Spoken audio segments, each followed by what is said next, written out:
High students, কেমন আছিস সবাই? আশা করি প্রত্যেকেই ভালো আছিস।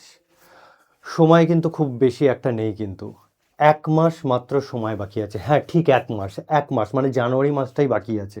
এরপরেই কিন্তু আমাদের ফাইনাল রেস শুরু হয়ে যাবে, অর্থাৎ তোদের সেমিস্টার 4 এক্সাম শুরু হয়ে যাবে।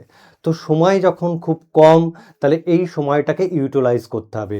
পরিকল্পনা মাফিক স্ট্র্যাটেজি ওয়াইজ কেমিস্ট্রিটাকে পড়তে হবে। শুধু পড়ে গেলে হবে না, শুধু পড়ে গেলে ভালো রেজাল্ট হয় না। ভালো রেজাল্ট করতে গেলে চাই একটা ভালো পরিকল্পনা, একটা ভালো স্ট্র্যাটেজি। আর একটা জিনিস করবি, যে জিনিসগুলো পড়বি না সেগুলো একবার করে খাতায় ভালো করে বারবার লিখবি, কারণ এবার পরীক্ষাটা ডেসক্রিপটিভ মোডে হবে।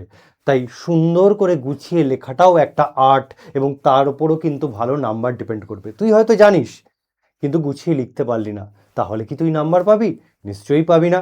তাহলে তোকে ভালো নাম্বার পেতে গেলে কি করতে হবে? তোকে ভালো নাম্বার পেতে গেলে জিনিসটাকে পড়তে হবে এবং গুছিয়ে কোশ্চেন লেখা প্র্যাকটিস করতে হবে। এবং তার জন্য তুই প্রিভিয়াস ইয়ার কোশ্চেন নে, প্রিভিয়াস ইয়ার কোশ্চেনগুলো ঘড়ি ধরে সুন্দর করে গুছিয়ে লেখা প্র্যাকটিস কর। আর যদি সেটা করতে পারিস, ভালো রেজাল্ট তোর জন্য ওয়েট করে আছে। তো চল, আমরা তো রাসায়নিক গতিবিদ্যা শুরু করেছিলাম, কিন্তু আমার যা স্বভাব আমি শেষ করতে পারি না, কিন্তু চিন্তার কোনো কারণ নেই। আজকেরই আমরা রাসায়নিক গতিবিদ্যা পার্ট 2 নিয়ে আসছি, এখানেই রাসায়নিক গতিবিদ্যা চ্যাপ্টারটি শেষ করছি। তো চলো, তো রাসায়নিক গতিবিদ্যা অর্থাৎ ইংলিশে যাকে বলে কেমিক্যাল কাইনেটিক্স, এবং পার্ট 2 লেকচার শুরু হচ্ছে।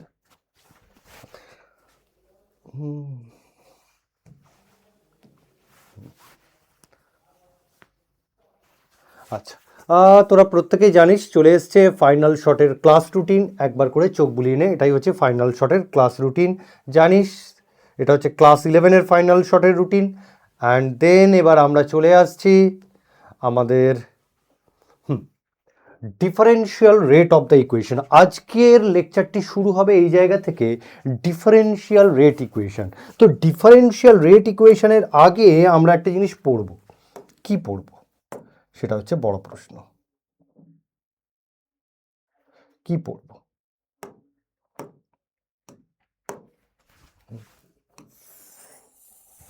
কি পড়ব? ডিফারেন্সিয়াল রেট অফ দ্য ইকুয়েশনের আগে আমরা পড়ব কি পড়ব, সেটা হচ্ছে বিক্রিয়ার হার সমীকরণ। বেটা, বিক্রিয়ার হার সমীকরণ আমাদের কেমিস্ট্রিতে এরকম আসলো কেন? দাঁড়া, একটু কালিগুলো সেট করে নিই আগে।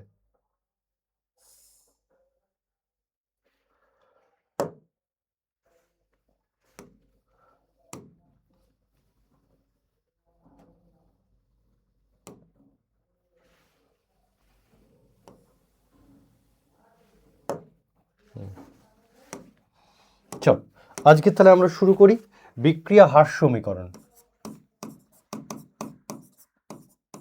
বিক্রিয়া হার সমীকরণ আজকের আমরা শুরু করব বিক্রিয়ার হার সমীকরণ। আমাদের অর্ডার অফ দ্য রিয়াকশন পড়ানো শেষ হয়ে গেছে, আমাদের মলিকুলারিটি অফ দ্য রিয়াকশন পড়ানো শেষ হয়ে গেছে। কোথায় পড়েছি? তোরা যদি পড়তে চাস তাহলে লেকচার 1 ভিডিওটা খেয়াল কর, সেখানে পড়িয়ে দিয়েছি। বিক্রিয়ার হার সমীকরণ যাকে আমরা বলি rate of the reaction. Rate of the reaction, rate of the reaction, বিক্রিয়া হার সমীকরণ and rate of the reaction. Rate of the রিয়াকশনকে আমরা দুটো পার্টে ভাগ করতে পারি। রেট অফ দ্য রিয়াকশনকে আমরা দুটো পার্টে ভাগ করতে পারি। একটা হচ্ছে differential rate of the reaction বা differential rate of the reaction,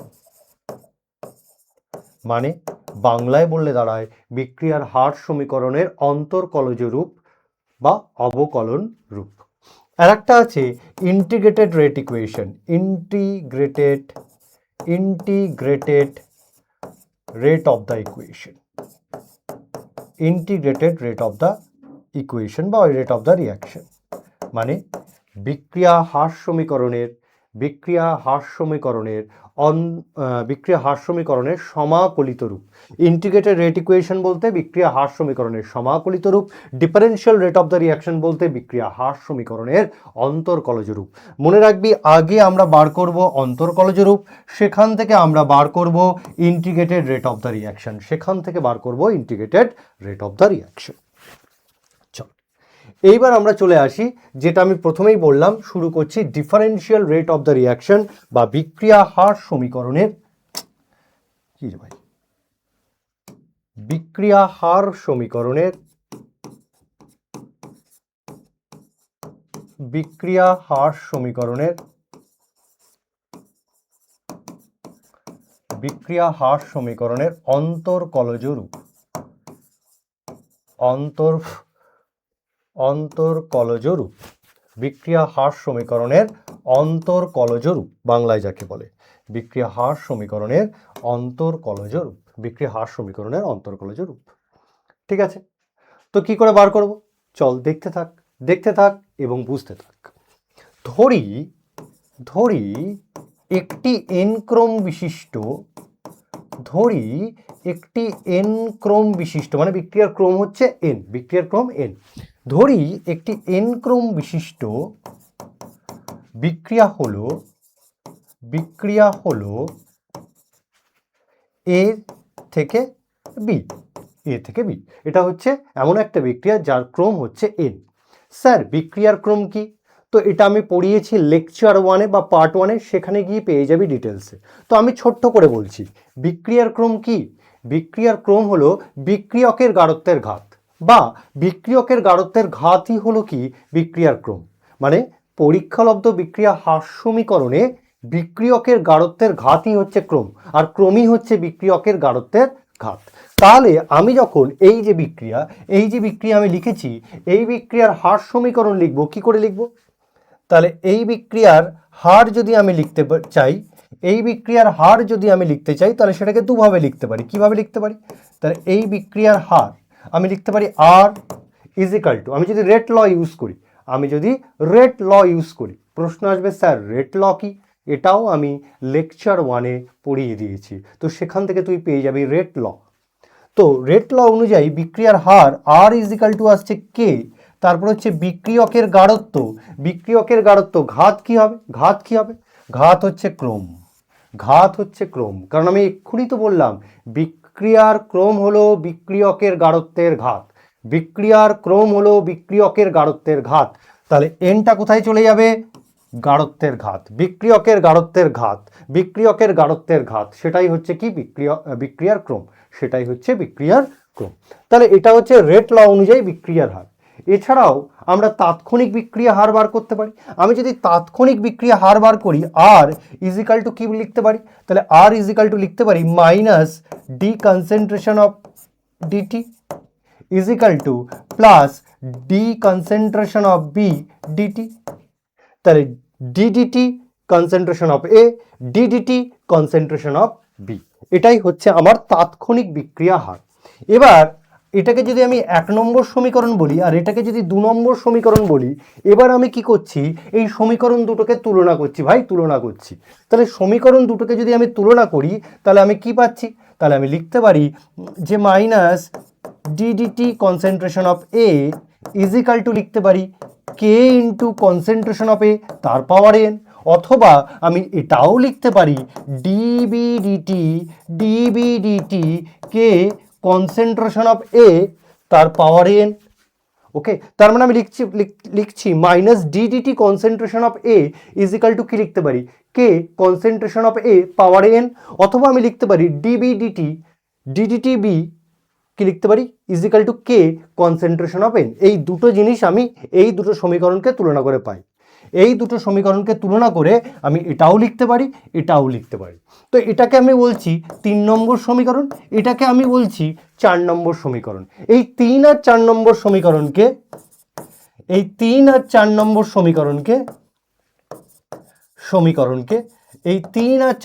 সমীকরণকে বলে differential rate of the equation, বিক্রিয়া হার সমীকরণের অন্তর্কলজ রূপ, differential rate of the equation. আর মনে রাখবি যখনই আমি differential rate of the equation বার করব সেখান থেকে আমি বার করব integrated rate equation. Integrated rate equation.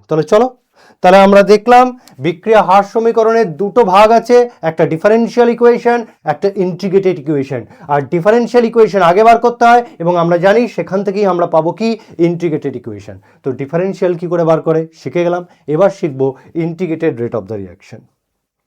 তো আমাদের সিলেবাসে দুটো ক্রমের বিক্রিয়া আছে যেটা পড়তে হবে, একটা হচ্ছে শূন্যক্রম বিক্রিয়া, একটা হচ্ছে প্রথম ক্রম বিক্রিয়া। এই দুটি বিক্রিয়ার ইন্টিগ্রেটেড রেট ইকুয়েশন আমাদের সিলেবাসে আছে, শুধু সিলেবাসে নেই আমাদের পরীক্ষাতেও আসে। চল এবার আমরা লিখব integrated rate of the equation. Integrated rate of the equation. তো প্রথম আমরা পড়ছি শূন্যক্রম বিক্রিয়া। তো আমি লিখছি ধরি একটি শূন্যক্রম বিক্রিয়া হলো, ধরি একটি শূন্যক্রম বিক্রিয়া হলো, শূন্যক্রম বিক্রিয়া হলো। ধরি একটি শূন্যক্রম বিক্রিয়া হলো। কোন বিক্রিয়াটি শূন্যক্রম ধরছি? যেমন এ থেকে পি, প্রোডাক্ট এ থেকে পি, এটা একটা শূন্যক্রম বিক্রিয়া। Very good. নেক্সট, এবার আমি ধরে নিচ্ছি এটা হচ্ছে, আমরা জানি এটা হচ্ছে বিক্রিয়ক, পিটা হচ্ছে প্রোডাক্ট মানে বিক্রিয়াজাত পদার্থ। তো বিক্রিয়ার শুরুতে মানে যখন বিক্রিয়া শুরু হয়নি তখন বিক্রিয়কের গাঢ়ত্বকে আমরা কি বলবো? ওর প্রারম্ভিক গাঢ়ত্ব। অর্থাৎ যখন বিক্রিয়া শুরু হয়নি মানে টি ইজিক্যাল টু জিরো, তখন বিক্রিয়কের গাঢ়ত্ব আমি ধরে নিচ্ছি ওর প্রারম্ভিক গাঢ়ত্ব। তাহলে এ নটটা কি? ওর প্রারম্ভিক গাঢ়ত্ব। আর যেহেতু বিক্রিয়া শুরু হয়নি তাহলে প্রোডাক্টের গাঢ়ত্ব কি হবে? শূন্য। প্রোডাক্টের গাঢ়ত্ব কি হবে? শূন্য। নেক্সট এবার বিক্রিয়াটি শুরু হয়ে গেছে, আমি ধরে নিলাম বিক্রিয়া শুরু টি সময় পর, মানে টি ইজিক্যাল টু টি, বিক্রিয়া শুরুর টি সময় পর। তো বিক্রিয়া শুরুর টি সময় পর এর গাঢ়ত্ব দাঁড়ালো এ কনসেন্ট্রেশন টি বা কনসেন্ট্রেশন অফ এটি। এটা হচ্ছে বিক্রিয়া শুরুর টি সময় পর গাঢ়ত্ব। বিক্রিয়া শুরুর টি সময় পর গাঢ়ত্ব হচ্ছে কনসেন্ট্রেশন অফ এটি, কনসেন্ট্রেশন অফ এটি। আর প্রারম্ভিক গাঢ়ত্ব কত? Concentration of A not, concentration of A not. এটা আমি ধরে নিলাম। নেক্সট এবার এই বিক্রিয়ার হার সমীকরণের ডিফারেনশিয়াল ইকুয়েশন কি হবে? Differential equation. তো আমি এর ডিফারেনশিয়াল ইকুয়েশন লিখতে চাইছি, তাহলে ডিফারেনশিয়াল ইকুয়েশন কি লিখব? কি লিখতে পারি?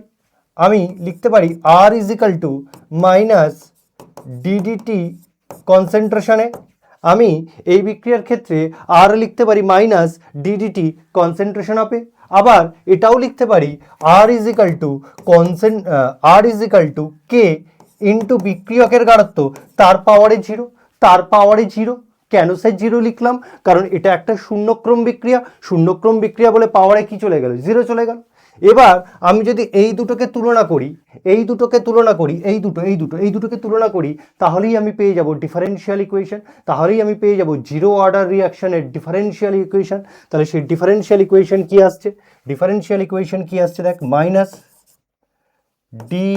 DT concentration of A is equal to K concentration of A to the power zero, concentration of A to the power zero. আর আমরা জানি কিছু টু দি পাওয়ার জিরো মানে কি? 1। তার মানে ইজিক্যাল টু আমি কি লিখতে পারি? কে। তাহলে কেটা কি? Rate constant. আর এটা কি? বিক্রিয়ার হার। এই তো, এটা কি? আর এটা কি? আর মানে কি? বিক্রিয়ার হার। তার মানে এখান থেকে এই কমেন্ট আমি করতেই পারি, শূন্যক্রম বিক্রিয়ার ক্ষেত্রে বিক্রিয়া হার ইজিক্যাল টু বিক্রিয়া হার ধ্রুবক।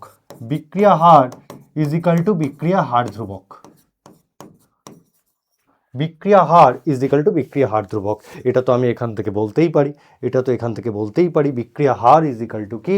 বিক্রিয়ার হার ধ্রুবক। চলো নেক্সট আমরা কি করব? এবার কি করছি? বা মাইনাস ডিএ কে ডিটি, কে ডিটি মাইনাস ডিএ কে ডিটি। এবার আমি কি করছি, উভয় পক্ষে ইন্টিগ্রেশন করছি। উভয় পক্ষে কি করব, এবার ইন্টিগ্রেশন করব। তো উভয় পক্ষে ইন্টিগ্রেশন করি, এই ইন্টিগ্রেশন করছি উভয় পক্ষে, সরি উভয় পক্ষে আমি ইন্টিগ্রেশন করছি, এই উভয় পক্ষে ইন্টিগ্রেশন করলাম, হলো। এইবার আমি কি করছি, যখন ইন্টিগ্রেশন করছি, শুধু ইন্টিগ্রেশন করছি না, একে লিমিট দিয়ে ইন্টিগ্রেশন করছি। কি দিয়ে ইন্টিগ্রেশন করছি, লিমিটের সাহায্যে ইন্টিগ্রেশন করছি।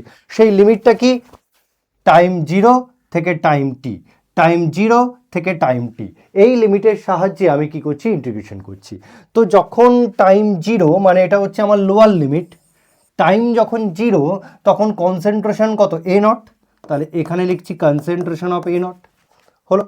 টাইম যখন টি, টাইম যখন টি তখন কনসেন্ট্রেশন কত, এটি, কনসেন্ট্রেশন কত, এটি, বা আমি এ ধরতে পারি। আমি যদি এটি না ধরি তাহলে আমি এ ধরতে পারি, তাহলে কনসেন্ট্রেশন অফ এ। ওকে, তাহলে মানে আমি ইন্টিগ্রেশন করছি লিমিট দিয়ে। ইন্টিগ্রেশনটা কি ধরছি, যখন টাইম 0 তখন বিক্রিয়কের গাঢ়ত্ব তার প্রারম্ভিক গাঢ়ত্ব, যখন টাইম টি তখন বিক্রিয়কের গাঢ়ত্ব কি, কনসেন্ট্রেশন অফ এ। এইবার আমি এটাকে ইন্টিগ্রেশন করব, এইবার আমি এটাকে ইন্টিগ্রেশন করব। তাহলে এটাকে ইন্টিগ্রেশন করলে কি পাচ্ছি, দেখ, এটাকে ইন্টিগ্রেশন করলে আমি না এইখানেই লিখছি, এটাকে ইন্টিগ্রেশন করলে কি পাচ্ছি, এটাকে ইন্টিগ্রেশন করলে পাচ্ছি minus minus concentration of A. Integration করলে কি পাচ্ছি, ইন্টিগ্রেশন ডিএ ইজিক্যাল টু কি পাচ্ছি, মাইনাস কনসেন্ট্রেশন এ। এবার এর সাথে কি থাকবে, এর limit A by A not, হলো, ইজিক্যাল টু এখানে কি পাচ্ছি, কে ডিটির ইন্টিগ্রেশন করলে কি পাবো, টি, তার লিমিটগুলো, হলো, এই আমি পাচ্ছি। এবার আমি কি করছি, আপার লিমিট লোয়ার লিমিট বসিয়ে দিচ্ছি। এবার আমি আপার লিমিট আর লোয়ার লিমিট বসিয়ে দিচ্ছি। তাহলে আপার লিমিট লোয়ার লিমিট বসালে কি হবে, আমি পরের পেজে চলে যাচ্ছি, আমি পরের পেজে চলে যাচ্ছি, আপার লিমিট আর লোয়ার লিমিট বসালে কি হবে, চলো দেখি। বাবা কি হলো,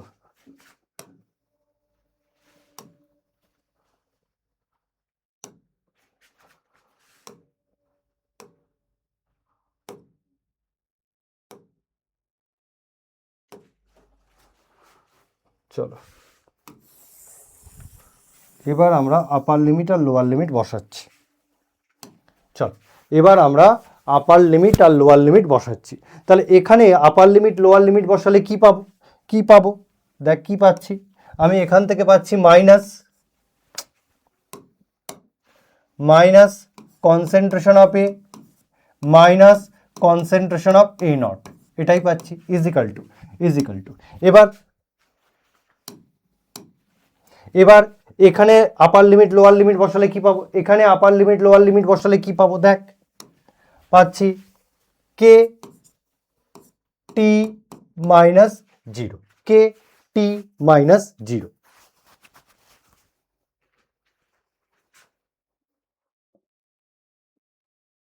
আচ্ছা এটা প্লাস হয়ে যাবে, সরি এটা প্লাস হয়ে যাবে। এবার বা এখান থেকে আমি কি পাচ্ছি, K T is equal to concentration of A naught minus concentration of A. তাহলে কে টি ইজিক্যাল টু কি পাচ্ছি, concentration of A naught minus concentration of A.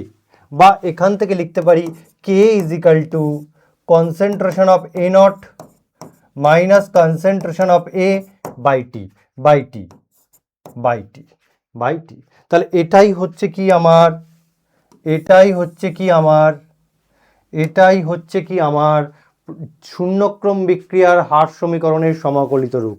এটাই হচ্ছে আমার শূন্যক্রম বিক্রিয়ার হার সমীকরণের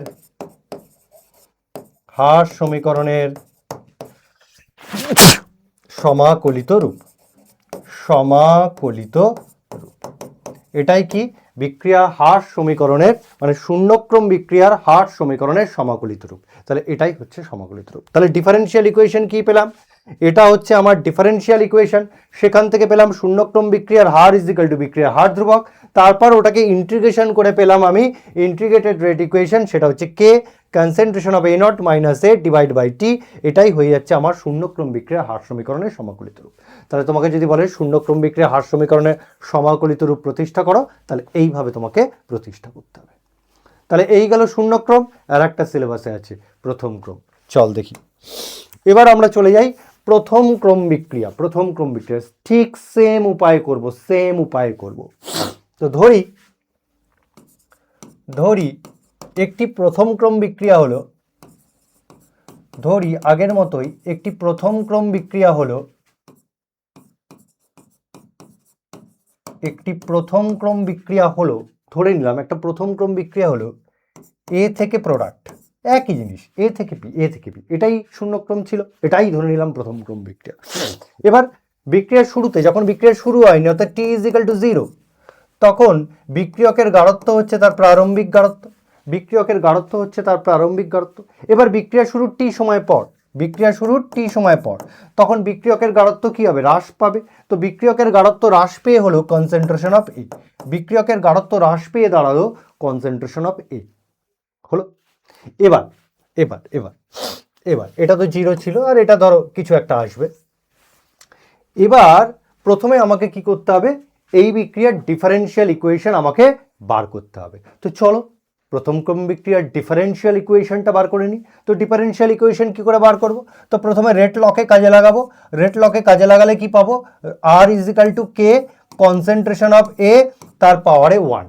পাওয়ারে স্যার কেন 1 যাবে, কারণ স্যার প্রথম ক্রম বিক্রিয়া বলে দিয়েছে, কারণ স্যার প্রথম ক্রম বিক্রিয়া আমাকে বলে দিয়েছে এটা প্রথম ক্রম বিক্রিয়া, তাই ঘাত কি হবে 1 হবে। আর যদি আমি তাৎক্ষণিক বিক্রিয়া হার লিখি, তাহলে তাৎক্ষণিক বিক্রিয়া হার আর ইজ ইকাল টু কি লিখতে পারি, minus DA DT, minus D concentration of A DT, D concentration of A DT লিখতেই পারি। এবার এই দুটোকে তুলনা করলেই আমি কি পেয়ে যাব বেটা, আমি পেয়ে যাব প্রথম ক্রম বিক্রিয়ার ডিফারেন্সিয়াল ইকুয়েশন। তো তুলনা করি, তাহলে তুলনা করে পাচ্ছি minus D concentration A DT is equal to পাচ্ছি কে কনসেন্ট্রেশন অফ এ, এটা আমরা পেলাম। এটাই হচ্ছে প্রথম ক্রম বিক্রিয়ার ডিফারেন্সিয়াল ইকুয়েশন। আর আমরা জানি ডিফারেন্সিয়াল ইকুয়েশন থেকেই ইন্টিগ্রেটেড ইকুয়েশন পাওয়া যায় বাই ইন্টিগ্রেশন। নেক্সট স্টেপ কি করছি বেটা, নেক্সট স্টেপ তো ক্রস গুণ করব আমি, ডিএ হলো বাই কনসেন্ট্রেশন অফ এ, অর্থাৎ is equal to K DT, is equal to K DT. টার্মগুলোকে কি করলাম, এক জায়গায় করলাম, এ আর এ কে এক জায়গায় রাখলাম, আর ডিটিটাকে কি করলাম, কে এর দিকে পাঠিয়ে দিলাম, দিয়ে এবার আমি কি করব, এর ইন্টিগ্রেশন করব। আচ্ছা এটাকে একটু নামিয়ে লিখি, দাঁড়া জায়গা লাগবে। তো মাইনাস ডি এ, তার নিচে নিয়ে চলে আসব এ, আর কে তার সাথে নিয়ে চলে যাব ডিটি। ওকে হলো। এবার এটাকে আমি ইন্টিগ্রেশন করব, এবং ইন্টিগ্রেশন শুধু করব না, একে লিমিট দিয়ে ইন্টিগ্রেশন করব, লিমিট দিয়ে ইন্টিগ্রেশন করব। লিমিটটা কি, টাইম 0 থেকে টাইম টি, টাইম 0 হচ্ছে লোয়ার লিমিট, টাইম টি হচ্ছে আপার লিমিট। তো দেখো এখানে 0 বসাচ্ছি, যখন টাইম 0 তখন বিক্রিয়কের গাঢ়ত্ব তার প্রারম্ভিক গাঢ়ত্ব A0, যখন টাইম টি তখন বিক্রিয়কের গাঢ়ত্ব হ্রাস পেয়ে দাঁড়াচ্ছে কনসেন্ট্রেশন অফ এ হলো। তাহলে এইভাবে লিমিট দিয়ে আমি একে কি করব, ইন্টিগ্রেশন করব। তো লিমিট দিয়ে ইন্টিগ্রেশন করলে আমি কি পাবো বেটা, কি পাবো, তো DA D concentration of A by concentration of A, এটার যদি ইন্টিগ্রেশন করা হয় তাহলে আমি পাবো minus LN A, minus LN A. তোরা জানিস এলএন মানে হচ্ছে লগ বেস ই, এলএন মানে হচ্ছে log base E, LN A, আর এই হচ্ছে তার লিমিটগুলো, concentration of A by concentration of A not হলো। এটা পেলাম ইজিক্যাল টু এদিক থেকে কি পাবো, টি পাবো, কে টি টি 0, কে টি টি 0।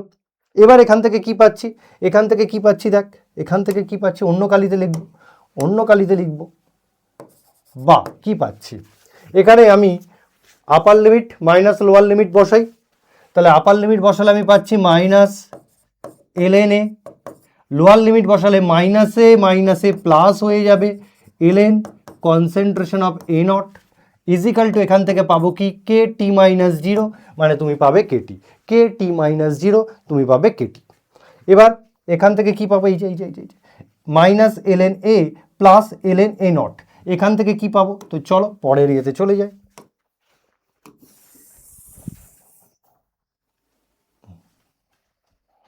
চল আমরা পরেরটাই চলে যাই। ওকে, তো এটা থেকে কি পাচ্ছি, এই যে ভালো করে দেখে নাও, minus ln A plus ln A naught. এখান থেকে যেটা লিখতে পারি, এখান থেকে আমি যেটা লিখতে পারি সেটা হচ্ছে এটা, বা ln A not by A, ln A not by A is equal to কি, ln A not by A is equal to হচ্ছে কেটি, ইজিক্যাল টু হচ্ছে কেটি, ইজিক্যাল টু হচ্ছে KT, ln A not by A is equal to হচ্ছে KT. এটাই আমি পাচ্ছি, এটাই আমি পাচ্ছি। ওকে, তাহলে এখান থেকে আর কি পাচ্ছি, আচ্ছা কে ইজিক্যাল টু কি লেখা যায়, 1/t ln মানে log base e concentration of A not by concentration of A. এবার বইগুলোতে কি দিয়েছে স্যার, বইগুলোতে যে বইগুলো আমরা পড়ে থাকি সেখানে কি আছে, সেখানের সাথে তো মিললো না স্যার। হ্যাঁ, এবার মিলিয়ে দিচ্ছি, বইগুলোতে কি আছে, বইগুলোতে কনসেন্ট্রেশন অফ এ নট মানে এর প্রারম্ভিক গাঢ়ত্ব ধরেছে এ, হলো। এবার বলছে যখন বিক্রিয়া শুরুর টি সময় পর এর গাঢ়ত্ব হ্রাস পেয়েছে, অর্থাৎ কিছুটা প্রোডাক্ট তৈরি হয়েছে, আমি ধরে নিলাম প্রোডাক্ট তৈরি হয়েছে এক্স পরিমাণ, প্রোডাক্ট তৈরি হয়েছে এক্স পরিমাণ, তাহলে আমার বিক্রিয়কের গাঢ়ত্ব কত পরিমাণ দাঁড়াবে, তাহলে এ থেকে যদি এক্স পরিমাণ প্রোডাক্ট তৈরি হয়ে যায় তাহলে আমার বিক্রিয়কের গাঢ়ত্ব পড়ে থাকবে এ মাইনাস এক্স, বিক্রিয়কের গাঢ়ত্ব পড়ে থাকবে এ মাইনাস এক্স। তাহলে চলো সেটাই করি। তো আমি এ নটের জায়গায় কি বসাচ্ছি, 1/t ln এ নটের জায়গায় বসাচ্ছি এ, যেটা আমি ধরলাম প্রারম্ভিক গাঢ়ত্ব, শুধু এর জায়গায় কি বসাচ্ছি এ মাইনাস এক্স, টি সময় পর গাঢ়ত্ব হচ্ছে এটা, টি সময় পর গাঢ়ত্ব হচ্ছে এটা, তো এটা ইজিক্যাল টু কি লিখছি এ মাইনাস এক্স। এবার বলছি এটা হচ্ছে 1 নম্বর সমীকরণ, নেক্সট আর কি করতে পারি, অতএব কে, এটা লগ বেস ইতে আছে, আমি লগ বেস টেনে নিয়ে যেতে পারি, ই থেকে টেনে নিতে পারি, তো লগ বেস টেনে নিলে কি হবে, তো লগ বেস টেনে নিয়ে যেতে গেলে এখানে 2.303 আনতে হবে বাই টি লগ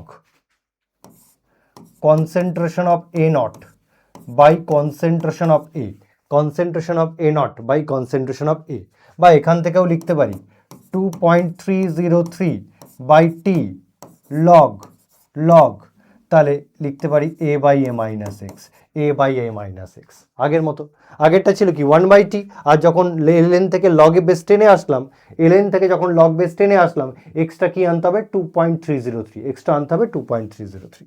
এটাকে আমি বলছি 2 নম্বর সমীকরণ বেটা, এটাকে কি বলছি 2 নম্বর সমীকরণ। নেক্সট আর কি করা যেতে পারে এখান থেকে, আর কি করা যেতে পারে, দেখ আর কি করা যেতে পারে, আর কি আমি এখান থেকে করতে পারি, এইখান থেকে আসছি, এই যে এইখান থেকে আমি আসছি, কি করছি, আর এখান থেকে নয়, ধর একদম এইখান থেকেই আসছি, হ্যাঁ একদম এইখান থেকেই আমি লিখছি, এটার পর আসছি, কি লিখতে পারি, আমি যদি লগ বেস ইটাকে তুলে দিই তাহলে আমি লিখতে পারি concentration of A not by concentration of A is equal to, আচ্ছা আর একটা জিনিস করি, 1 মিনিট দাঁড়া, এটা করার আগে এই জিনিসটা করি, এইখান থেকে দেখ লিখছি, এখান থেকে লিখছি ln এটাকে ওপরে নিয়ে যাচ্ছি, কনসেন্ট্রেশন অফ এটাকে নিচে নিয়ে আসছি, ইজিক্যাল টু লিখছি মাইনাস কেটি, কি করলাম, হরটাকে লবে নিয়ে গেলাম, লবটাকে হরে নিয়ে আসলাম, লিখছি কি মাইনাস কেটি। স্যার কি করে লিখতে পারেন, কি করে লিখতে পারি, দেখ ধর আমার কাছে যদি থাকে, আমার কাছে ধর আছে log X by Y equal to ধর আছে আমার 2, আমার কাছে আছে log X by Y equal to 2, তো আমি কি করছি, এটা তো করতেই পারি, তাহলে যদি আমি করি লগ ওয়াই বাই এক্স মানে কি বোঝাচ্ছে to the power -1 equal to 2, আমি যদি ওয়াই বাই এক্স করি তখন এখানে পাওয়ারে কি চলে আসবে -1, পাওয়ারে কি চলে আসবে -1। এবার দেখ পাওয়ারে -1, তো পাওয়ারটা লগের পাশে চলে যায়, তাহলে -1 log Y by X equal to কি 2, -1 log y by X is equal to কি 2। তাহলে দেখ log y by X is equal to কি আসছে -2, log y by X is equal to কি আসছে -2। তার মানে যখন আমি হরটাকে লবে নিয়ে গেলাম, লবটাকে হরে নিয়ে আসলাম, তখন এর পাশে কি বসছে? Negative sign. দেখ এর পাশে কি বসছে? Negative sign. কি বসছে? Negative sign. তো সেটাই হয়েছে। আমি কি করেছি? লবটাকে হরে নিয়ে আসলাম, হরটাকে লবে নিয়ে গেলাম, আর এর পাশে কি আসলো? মাইনাস চলে আসলো। এর পাশে কি আসলো? মাইনাস চলে আসলো। ঠিক এইভাবে, ঠিক এইভাবে। এইবার আমি কি করছি? এটাকে লগটাকে তুলে দিচ্ছি। তো লগটাকে তুলে দিলে তুই কি পাচ্ছিস? A by concentration of A naught is equal to তুই পাবি E to the power minus KT. কি পাবি? E to the power minus KT. এটা স্যার কি করে করলেন? দেখ log ax is equal to Y. তাহলে x ইজ ইকাল টু কি হবে? a to the power y। x is equal to কি হবে? a to the power y। তো সেই জিনিসটাই এখানে করা হয়েছে, সেই জিনিসটাই করা হয়েছে। তো এখান থেকে আমি লিখতে পারি, স্যার কনসেন্ট্রেশন অফ এ বিক্রিয়কের গাঢ়ত্ব is equal to concentration of A naught বিক্রিয়কের প্রারম্ভিক গাঢ়ত্ব is equal to E to the power minus KT. E to the power minus KT. এটাকে বলছি সমীকরণ 3। এটাকে বলছি সমীকরণ 3। এটাকে বলছি সমীকরণ 3। তাহলে এই যে সমীকরণ 1 পেলাম, 2 পেলাম আর 3 পেলাম, এটাই হচ্ছে প্রথম ক্রম বিক্রিয়ার হার সমীকরণের ইন্টিগ্রেটেড রেট ইকুয়েশন। তাহলে আমি বলতে পারি ইকুয়েশন 1, 2, 3 হলো integrated rate equation. Integrated rate equation for first order reaction,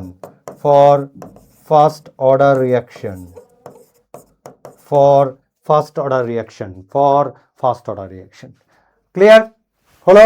তাহলে শূন্যক্রম শিখলাম, প্রথম ক্রম শিখলাম, শূন্যক্রম শিখলাম, প্রথম ক্রম শিখলাম। Next topic. আচ্ছা, এবার আমরা কি করব? কিছু লেখচিত্র আঁকবো। ওকে, কিছু লেখচিত্র আঁকবো। অর্থাৎ প্রথম ক্রম বিক্রিয়ার ওপর কিছু লেখচিত্র হয়, সেই লেখচিত্রগুলো আমরা এবার শিখব। প্রথম লেখচিত্র কি বলেছে? log a versus T.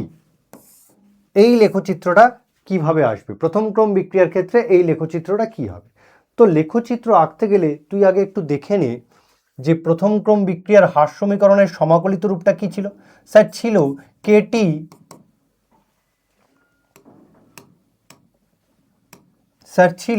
k is equal to 2.303 T log concentration of a naught by concentration of a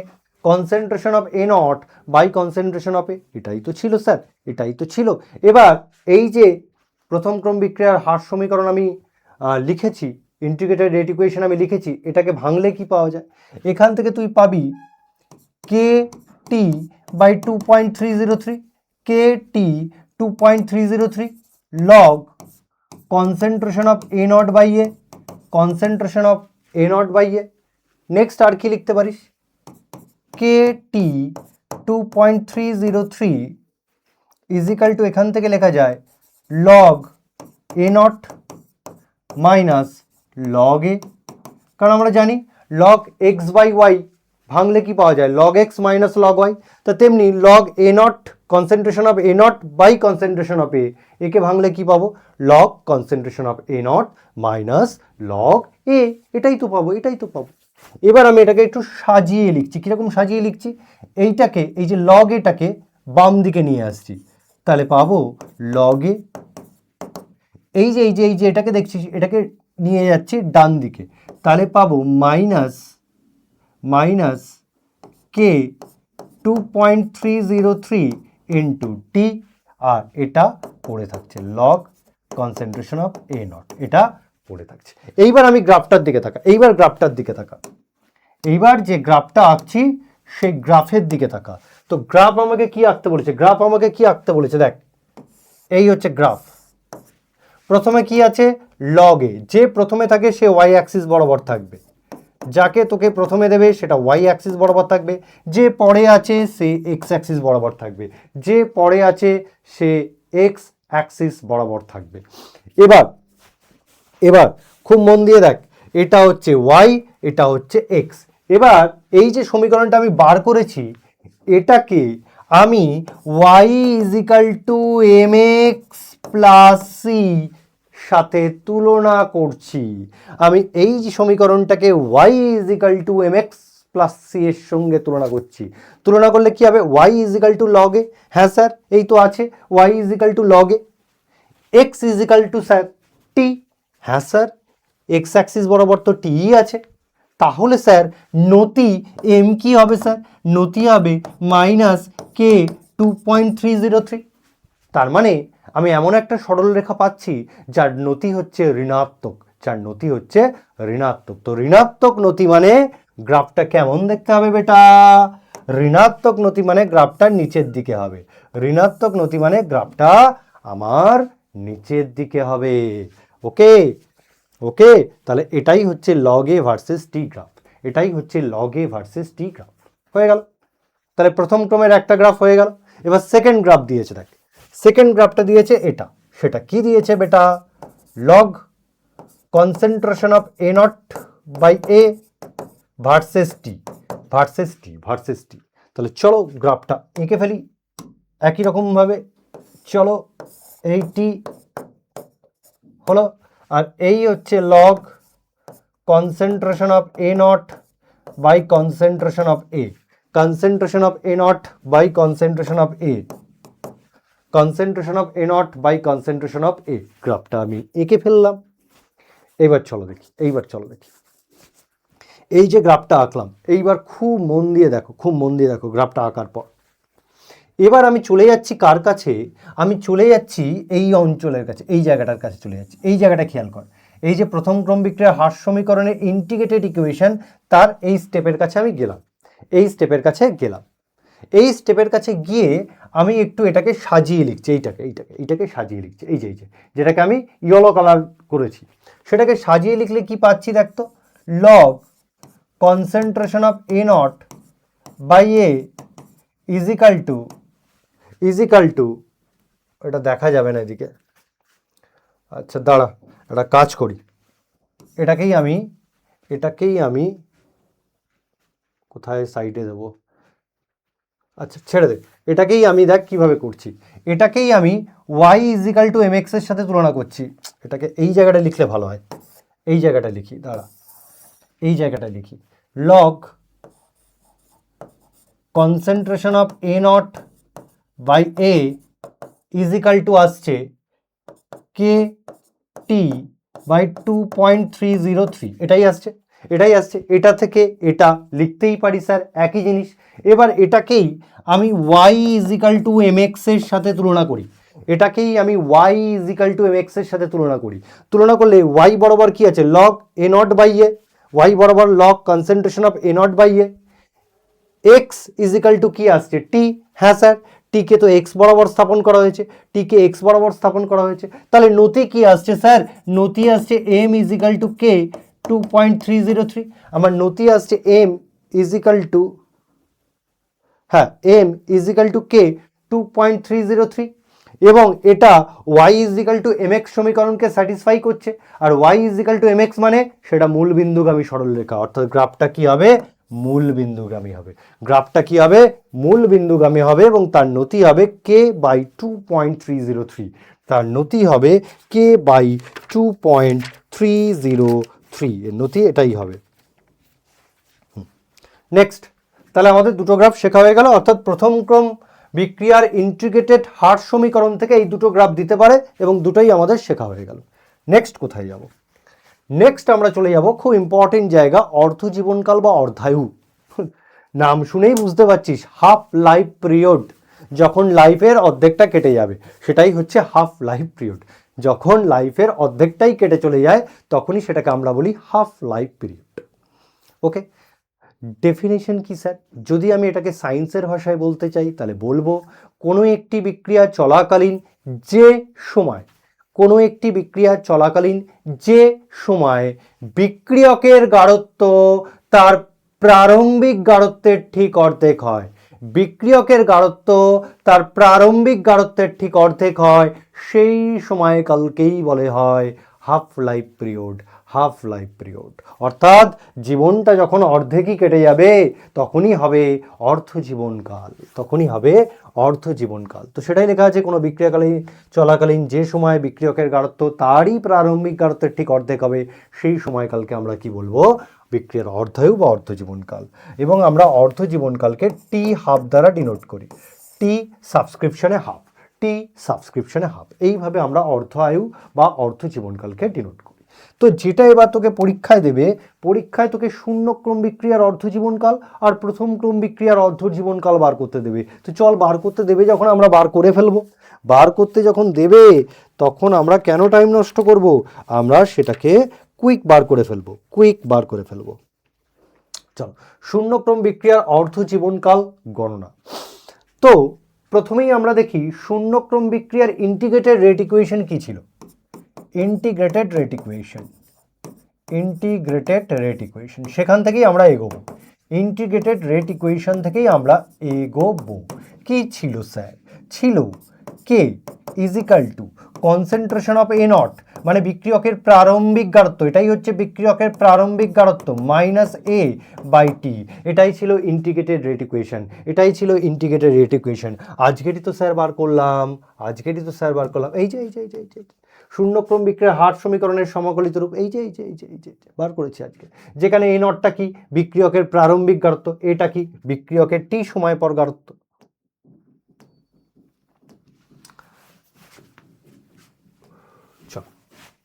হলো। তো আমি এখানে লিখে দিই কোনটাকে কি বলে। এ নটটাকে বিক্রিয়কের প্রারম্ভিক গাঢ়ত্ব, বিক্রিয়কের প্রারম্ভিক গাঢ়ত্ব,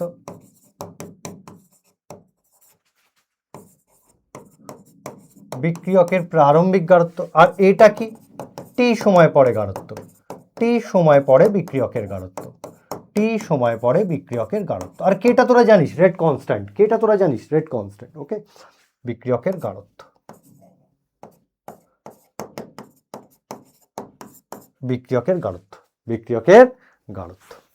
চলো, তো এখান থেকে আমি কি লিখতে পারি, বিক্রিয়ার অর্ধজীবনকাল, যখন বিক্রিয়ার অর্ধজীবনকাল মানে যখন T is equal to T half, বিক্রিয়ার অর্ধজীবনকাল, অর্থাৎ টিকে আমি যখন টি হাফ বলছি, অর্থাৎ বিক্রিয়ার অর্ধজীবনকালে। তো বিক্রিয়ার অর্ধজীবনকালে কি হয় স্যার, বিক্রিয়ার অর্ধজীবনকালে বিক্রিয়কের গাঢ়ত্ব তার প্রারম্ভিক গাঢ়ত্বের ঠিক অর্ধেক হয়। তাহলে বিক্রিয়কের গাঢ়ত্ব দ্যাট ইজ এ, তার প্রারম্ভিক গাঢ়ত্ব মানে কনসেন্ট্রেশন অফ এ নট তার ঠিক অর্ধেক হয়, তার ঠিক অর্ধেক হয়। এবার এই যে জিনিসটা আছে এটাকে এই সমীকরণে বসিয়ে দেবো, এইটা এই সমীকরণে বসিয়ে দেবো। দিলে কি হবে sir, K is equal to concentration of A naught, এবার এর জায়গায় ভ্যালুটা বসিয়ে দেবো minus concentration of A not by two, concentration of A not by two, আর টি এর জায়গায় কি বসাবো, টি হাফ, টি সাবস্ক্রিপশনে হাফ। তাহলে এখান থেকে কি আসছে স্যার, টি হাফ করলে কত আসছে, করলে আসছে concentration of A not by half, আসছে concentration of A not by half. তাহলে শূন্যক্রম বিক্রিয়ার অর্ধজীবনকাল বিক্রিয়কের প্রারম্ভিক গাঢ়ত্বের অর্ধেক হচ্ছে। তাহলে দেখ শূন্যক্রম বিক্রিয়ার অর্ধজীবনকাল তার আচ্ছা এখানে কে হবে স্যার, এখানে কে হবে, তাহলে T half is equal to concentration of A not by 2k, এটাই হচ্ছে শূন্যক্রম বিক্রিয়ার অর্ধজীবনকাল, এটাই হচ্ছে শূন্যক্রম বিক্রিয়ার অর্ধজীবনকাল, T half is equal to concentration of A not by 2k। এবার এখান থেকে একটা গ্রাফ দেবে, এখান থেকে একটা গ্রাফ দেবে, গ্রাফটা কি দেবে, এই তোমাকে বলবে অর্ধজীবনকাল টি হাফ এবং এবং প্রারম্ভিক গাঢ়ত্ব এবং প্রারম্ভিক গাঢ়ত্ব, এই গ্রাফটা কি হবে, শূন্যক্রম বিক্রিয়ার ক্ষেত্রে অর্ধজীবনকাল আর প্রারম্ভিক গাঢ়ত্বের গ্রাফটা কি হবে। তো তুমি দেখতেই পাচ্ছ যে শূন্যক্রম বিক্রিয়ার অর্ধজীবনকাল বিক্রিয়কের প্রারম্ভিক গাঢ়ত্বের সমানুপাতিক, অর্থাৎ বিক্রিয়কের প্রারম্ভিক গাঢ়ত্ব যত বেশি হবে অর্ধজীবনকালও কি হবে তত বেশি হবে, সমানুপাতিক সম্পর্ক, সমানুপাতিক সম্পর্ক। এবার এই যে সম্পর্কটা পেয়েছো, এই যে সম্পর্কটা পেয়েছো, তাহলে এটাকে আমি একটু গুছিয়ে লিখি, এটাকে গুছিয়ে লিখলে দাঁড়ায় T half 1/2k into concentration of A naught, 1/2k into concentration of A not.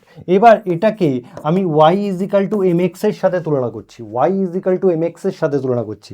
তাহলে y বরাবর কি আছে? টি হাফ, হ্যাঁ আছে। x বরাবর কি আছে? বিক্রিয়কের প্রারম্ভিক গাঢ়ত্ব, হ্যাঁ আছে। তাহলে এমটা কি আছে? এমটা আছে 1/2k, এমটা আছে 1/2k। বিক্রিয়ার নতি হচ্ছে কি? k/2, বিক্রিয়ার নতি হচ্ছে k/2।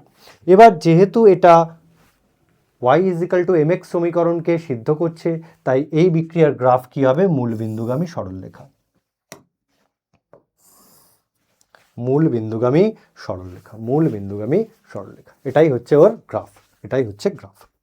নেক্সট, শূন্যক্রম হয়ে গেল যখন, এবার আমরা চলে যাই প্রথম ক্রম। শূন্যক্রম হয়ে গেল, এবার আমরা হাঁটি হাঁটি পা পা করে চলো বিক্রিয়কের প্রথম ক্রমে ঢুকে যাই।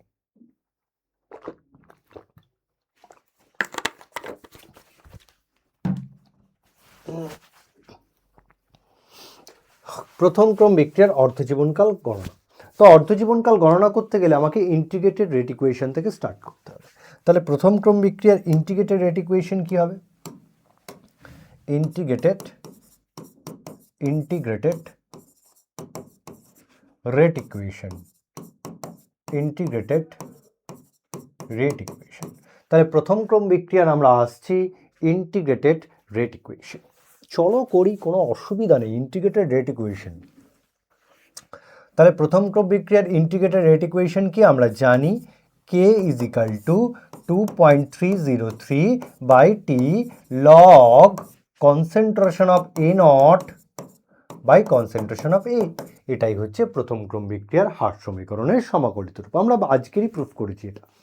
নেক্সট, এবার বিক্রিয়ার অর্ধজীবনকালে, মানে যখন টিকে আমি টি হাফ বলবো, বিক্রিয়ার অর্ধজীবনকালে যখন আমি টিকে টি হাফ বলবো, তখন বিক্রিয়কের তখন বিক্রিয়কের গাঢ়ত্ব তার প্রারম্ভিক গাঢ়ত্বের ঠিক অর্ধেক হবে। মানে তখন যেটা হবে, বিক্রিয়কের গাঢ়ত্ব মানে যেটা হচ্ছে এ, ঠিক তার প্রারম্ভিক গাঢ়ত্ব মানে এ নটের ঠিক অর্ধেক হবে। এবার এই যে ভ্যালুগুলো আছে সেগুলো এই সমীকরণে আমি বসিয়ে দেবো। তাহলে বসিয়ে দিলে কি পাই? কে 2.303, টি এর জায়গায় বলবো T half log concentration of A naught, আর এর জায়গায় কি লিখবো? এর জায়গায় লিখবো concentration of A not by 2, concentration of A not by 2, concentration of A not by 2, concentration of A not by 2। তাহলে দেখো কি হচ্ছে, কাটাকাটি হয়ে যাওয়ার পর তোমার কাছে পড়ে থাকছে কে is equal to 2.303 T half, 2.303 T half log 2। কি পড়ে থাকছে? Log 2, log 2। লগ 2 ভ্যালু কত? 0.301। লগ 2 ভ্যালু কত? 0.301। তো এখান থেকে আমি পাচ্ছি K is equal to 0.693 by T half, 0.693 by T half. এবং এখান থেকে অর্ধজীবনকাল বেরিয়ে আসছে T half is equal to 0.693 by K, T half is equal to 0.693 by K. তো এখান থেকে একটা জিনিস প্রমাণ হলো যে প্রথম ক্রম বিক্রিয়ার অর্ধজীবনকাল বিক্রিয়কের প্রারম্ভিক গাঢ়ত্বের ওপর নির্ভর করে না। এবং এটা তুলে দিয়েই কোশ্চেন করবে, স্যার কি করে বললেন প্রারম্ভিক গাঢ়ত্বের উপর নির্ভর করে না? দেখো, শূন্যক্রম বিক্রিয়ার অর্ধজীবনকাল কিন্তু ওর প্রারম্ভিক গাঢ়ত্বের উপর নির্ভর করে। কারণ তুমি দেখো, যখনই তুমি অর্ধজীবনকালের ইকুয়েশনটা বার করলে, তখন দেখো সেই ইকুয়েশনে বিক্রিয়কের প্রারম্ভিক গাঢ়ত্ব উপস্থিত আছে, মানে অর্ধজীবনকাল বিক্রিয়কের প্রারম্ভিক গাঢ়ত্বের উপর ডিপেন্ড করে। কিন্তু এখানে প্রথম ক্রম বিক্রিয়ার অর্ধজীবনকালের ইকুয়েশনে কোনো বিক্রিয়কের গাঢ়ত্বের টার্ম আছে? কোনো বিক্রিয়কের গাঢ়ত্বের টার্ম আছে? না, কোনো বিক্রিয়কের গাঢ়ত্বের টার্ম নেই, কোনো বিক্রিয়কের গাঢ়ত্বের টার্ম নেই। তার মানে প্রথম ক্রম বিক্রিয়ার অর্ধজীবনকাল বিক্রিয়কের প্রারম্ভিক গাঢ়ত্বের উপর ডিপেন্ড করে না। এবং এটা তুলে দিয়েই তোমাকে পরীক্ষায় কোশ্চেন করবে। এবং এইচএসে 3বার এসে গেছে, এইচএসে 3বার এসে গেছে। এইবার এখান থেকে একটা গ্রাফ দেবে, এখান থেকে একটা গ্রাফ দেবে। গ্রাফটা কি? টি হাফ কে, সরি টি হাফ, এবং এখানে হচ্ছে প্রারম্ভিক গাঢ়ত্ব, এখানে হচ্ছে প্রারম্ভিক গাঢ়ত্ব, এখানে হচ্ছে গাঢ়ত্ব, এখানে হচ্ছে গাঢ়ত্ব বা বিক্রিয়কের প্রারম্ভিক গাঢ়ত্ব। এবার দেখো এখান থেকে তুমি কি বলতে পারো, টি হাফকে তুমি কোন বরাবর স্থাপন করেছো, টি হাফকে তুমি ওয়াই অ্যাক্সিস বরাবর স্থাপন করেছো, টি হাফকে তুমি ওয়াই অ্যাক্সিস বরাবর স্থাপন করেছো, তাহলে টি হাফের জায়গায় তুমি বলতে পারো ওয়াই।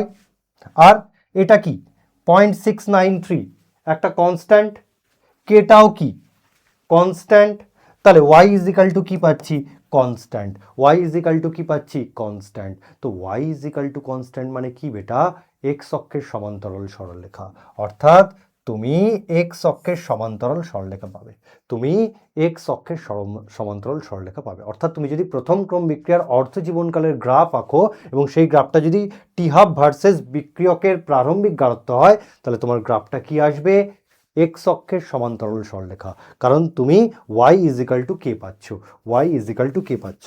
কি করে পাচ্ছি স্যার, কারণ টি হাফকে ওয়াই অক্ষ বরাবর স্থাপন করেছি, তাই টি হাফের জায়গায় ওয়াই বসাচ্ছি, 0.693 মানে ধ্রুবক, কেটা হচ্ছে রেট কনস্ট্যান্ট ধ্রুবক, তার মানে ওয়াই ইজ ইকাল টু ধ্রুবক, তাহলে এক্স অক্ষের সমান্তরাল সরলরেখা তুমি পাচ্ছ।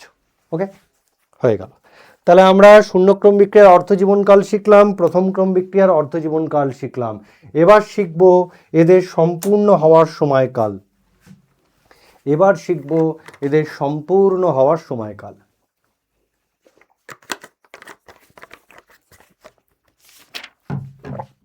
এবার আমরা শিখব এদের সম্পূর্ণ হওয়ার সময়কাল।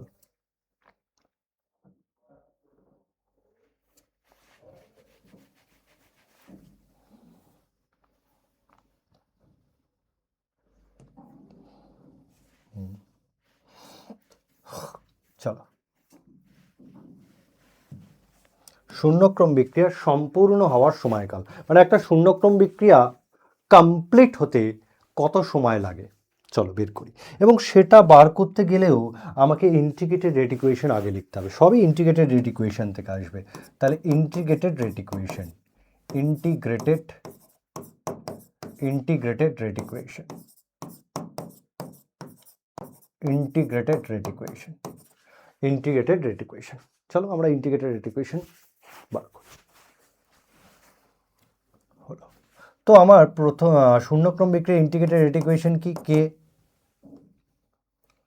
Is equal to concentration of A naught minus concentration of A divide by কি আসছে টি, ডিভাইড বাই কি আসছে T, concentration of A naught minus concentration of A divide by কি আসছে টি, ডিভাইড বাই টি।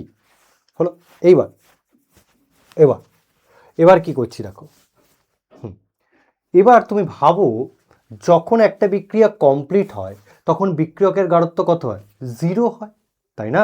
একটা বিক্রিয়া তখনই শেষ হবে যখন সমস্ত বিক্রিয়ক প্রোডাক্টে কনভার্ট হয়ে যাবে। তো সমস্ত বিক্রিয়ক যদি প্রোডাক্টে কনভার্ট হয়ে যায় তাহলে বিক্রিয়কের গাঢ়ত্ব কি হয়, 0 হয়। তার মানে একটা বিক্রিয়া যখন কমপ্লিট হয় তখন বিক্রিয়কের গাঢ়ত্ব কি হয়ে যায়, 0 হয়ে যায়, বিক্রিয়কের গাঢ়ত্ব কি হয়, 0 হয়, বিক্রিয়কের গাঢ়ত্ব কি হয়, 0 হয়। তার মানে আমি বলতে পারি যে একটি বিক্রিয়া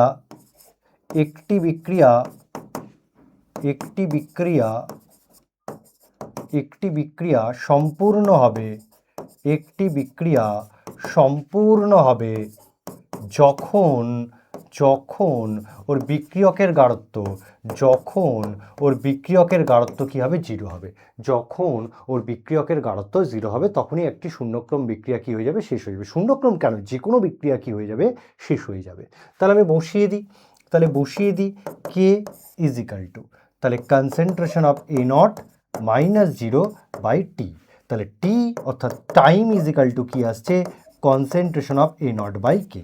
তাহলে আমার শূন্যক্রম বিক্রিয়া শেষ হতে কত সময় লাগছে, তাহলে একটা শূন্যক্রম বিক্রিয়া শেষ হতে আমার সময় লাগছে এ নট বাই কে, বিক্রিয়কের প্রারম্ভিক গাঢ়ত্ব বাই হার ধ্রুবক, বিক্রিয়কের প্রারম্ভিক গাঢ়ত্ব বাই হার ধ্রুবক, বিক্রিয়কের প্রারম্ভিক গাঢ়ত্ব বাই হার ধ্রুবক। এটাই হচ্ছে শূন্যক্রম বিক্রিয়া শেষ হওয়ার সময়কাল, অর্থাৎ এতটাই সময় লাগবে একটা শূন্যক্রম বিক্রিয়া শেষ হতে।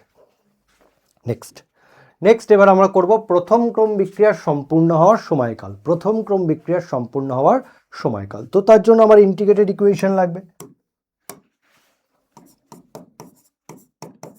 Integrated equation. এক্ষেত্রে আমরা কোন ইন্টিগ্রেটেড ইকুয়েশন ব্যবহার করব, কারণ আমি যখন প্রথম ক্রম বিক্রিয়ার ইন্টিগ্রেটেড রেট ইকুয়েশনের সমীকরণ প্রতিষ্ঠা করিয়েছি সেখানে তিনটে এসছে। চল দেখে নি, এই যে চল দেখে নি। দেখ ইকুয়েশন 1কে আমি কি বলতে পারি, ইকুয়েশন 1, 2 আর 3 হলো integrated rate equation for first order reaction, অর্থাৎ ইকুয়েশন 1টাকেও আমি ফার্স্ট অর্ডার রিয়াকশন বলতে পারি, ইকুয়েশন 2টাকে আমি ফার্স্ট অর্ডার রিয়াকশনের ইন্টিগ্রেটেড ইকুয়েশন বলতে পারি, আর ইকুয়েশন 3টাকেও বলতে পারি, এই তিনটে সমীকরণ হলো ফার্স্ট অর্ডার রিয়াকশনের ইন্টিগ্রেটেড ইকুয়েশন। তো আমি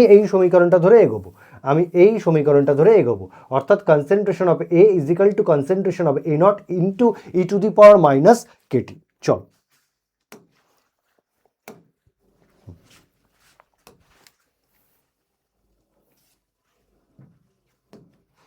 ইন্টিগ্রেটেড ইকুয়েশন,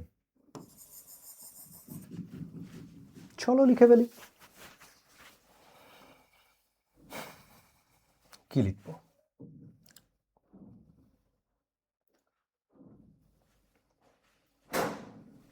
হ্যাঁ, তাহলে concentration of A is equal to concentration of A naught E to the power minus KT. টিটা হচ্ছে কি সময়কাল বা টাইম পিরিয়ড। এবার আমরা জানি একটি প্রথম ক্রম বিক্রিয়া সম্পূর্ণ হবে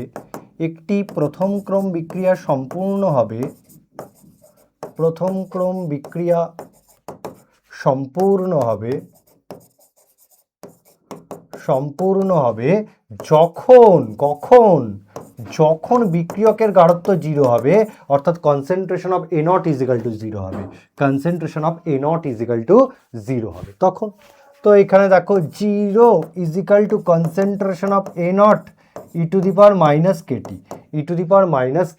এবার এখান থেকে স্যার কি লিখতে পারি? এখান থেকে লিখতে পারি বা E to the power minus KT is equal to 0। তবে কনসেন্ট্রেশন অফ এ নট, বিক্রিয়কের প্রারম্ভিক গাঢ়ত্ব 0 নয়, বিক্রিয়কের প্রারম্ভিক গাঢ়ত্ব নট ইকুয়াল টু 0। আমরা জানি বিক্রিয়কের প্রারম্ভিক গাঢ়ত্ব কখনো 0 হতে পারে না, বিক্রিয়কের প্রারম্ভিক গাঢ়ত্ব কি হবে? Not equal to 0। তার মানে আমি লিখতে পারি E to the power minus KT is equal to কি লিখতে পারি? 0। E to the power KT is equal to কি লিখতে পারি? 0। তো এখান থেকে স্যার তো এটা তো করতেই পারি যে 1 E to the power KT is equal to 0। হ্যাঁ স্যার, করতেই পারি। E to the power minus KT is equal to যদি 0 হয়, তাহলে 1 E to the power KT is equal to কি? 0। তাহলে এখান থেকে আর কি পাই স্যার? চলো দেখো আর কি পাই। তার মানে এখান থেকে তুমি বলতেই পারো E to the power KT is equal to 1/0। হ্যাঁ, এটাও পারি। E to the power KT is equal to কি? 1/0। তাহলে 1/0 মানে কি? ইনফিনিটিভ। 1/0 মানে কি? ইনফিনিটিভ। তাহলে E to the power KT is equal to আসছে কি? Infinitive. E to the power KT is equal to আসছে কি? ইনফিনিটি। তার মানে টি ইজ ইকাল টু কি আসবে? ইনফিনিটি। অর্থাৎ একটা প্রথম ক্রম বিক্রিয়া শেষ হতে অসীম সময়ের প্রয়োজন। একটি প্রথম ক্রম বিক্রিয়া শেষ হতে অসীম সময়ের প্রয়োজন। অর্থাৎ একটি প্রথম ক্রম বিক্রিয়া কখনোই সম্পূর্ণ হয় না। যেমন তেজস্ক্রিয়তা একটি প্রথম ক্রমের বিক্রিয়া, যেটা কখনোই সম্পূর্ণ হয় না। তেজস্ক্রিয় ভাঙন কখনোই সম্পূর্ণ হয় না। তেজস্ক্রিয় বিভাজন কি হচ্ছে? একটি প্রথম ক্রম বিক্রিয়া। ওকে, সেটা শেষ হতে অসীম সময়ের প্রয়োজন হয়। অর্থাৎ কখনোই একটি প্রথম ক্রম বিক্রিয়া সম্পূর্ণ হয় না। চলো নেক্সট। এবার আমরা কি পড়ব? এবার আমরা পড়ব খুবই ইম্পর্টেন্ট কলিশন থিওরি।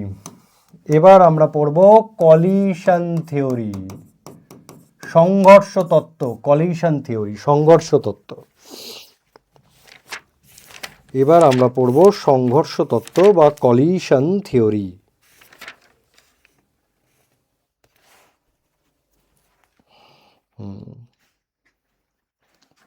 চলো এবার আমরা পড়ব কলিশন থিওরি বা সংঘর্ষ তত্ত্ব। সংঘর্ষ তত্ত্বে কি বলছে? সংঘর্ষ তত্ত্বে বিক্রিয়ক অণুগুলোকে কঠিন গোলক হিসাবে কল্পনা করা হয়েছে, একটা হার্ড স্ফিয়ার হিসাবে কল্পনা করা হয়েছে। আর কি বলা হয়েছে?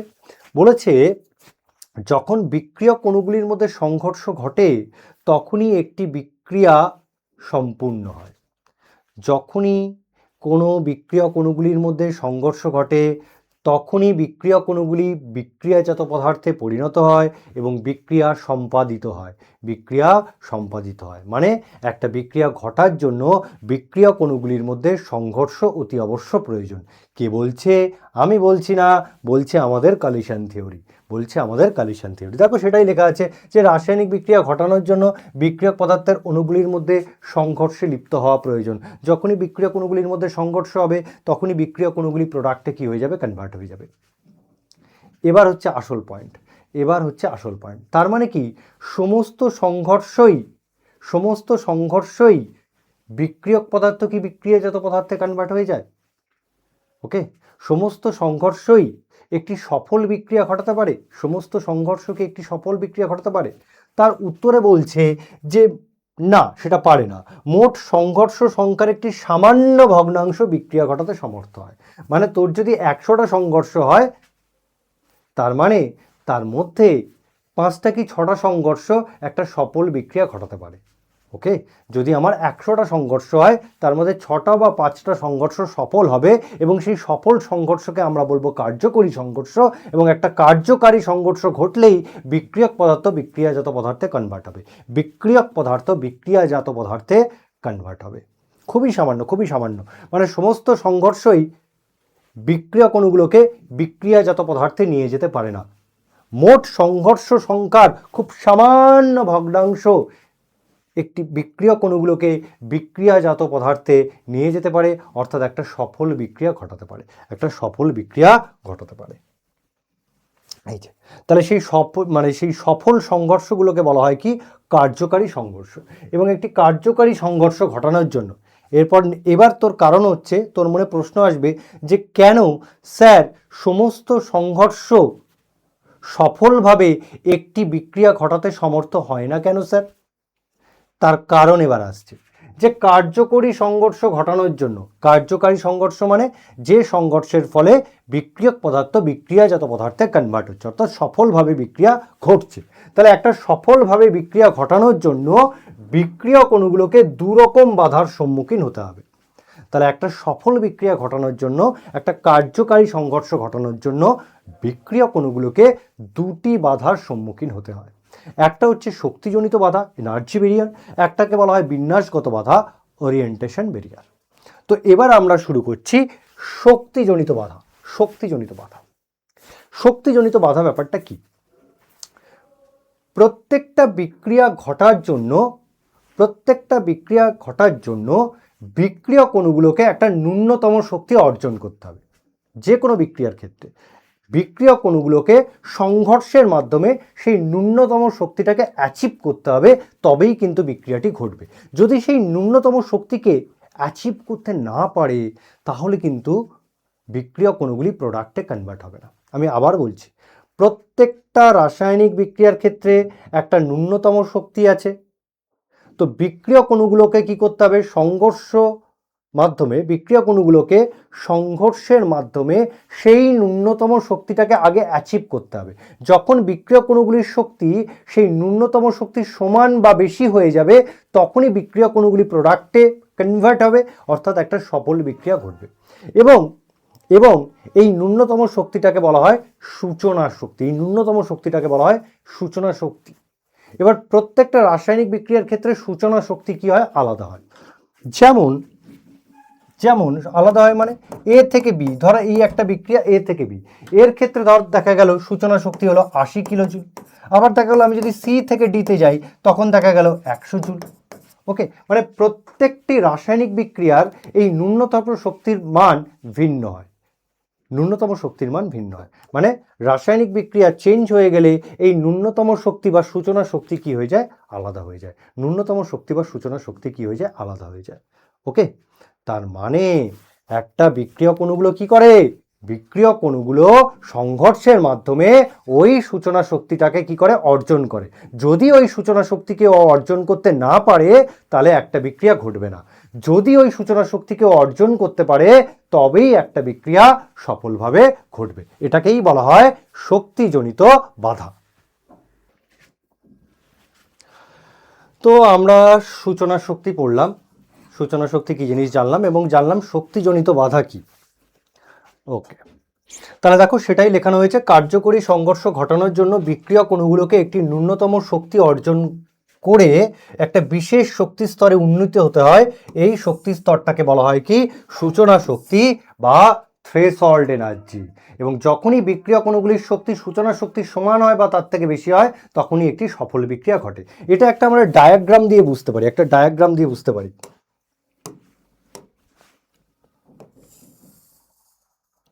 একটা ডায়াগ্রাম দিয়ে বুঝতে পারি। এটা হচ্ছে পোটেনশিয়াল এনার্জি ডায়াগ্রাম, এটা হচ্ছে reaction coordinate. Potential energy diagram বা রিয়াকশন কোঅর্ডিনেট।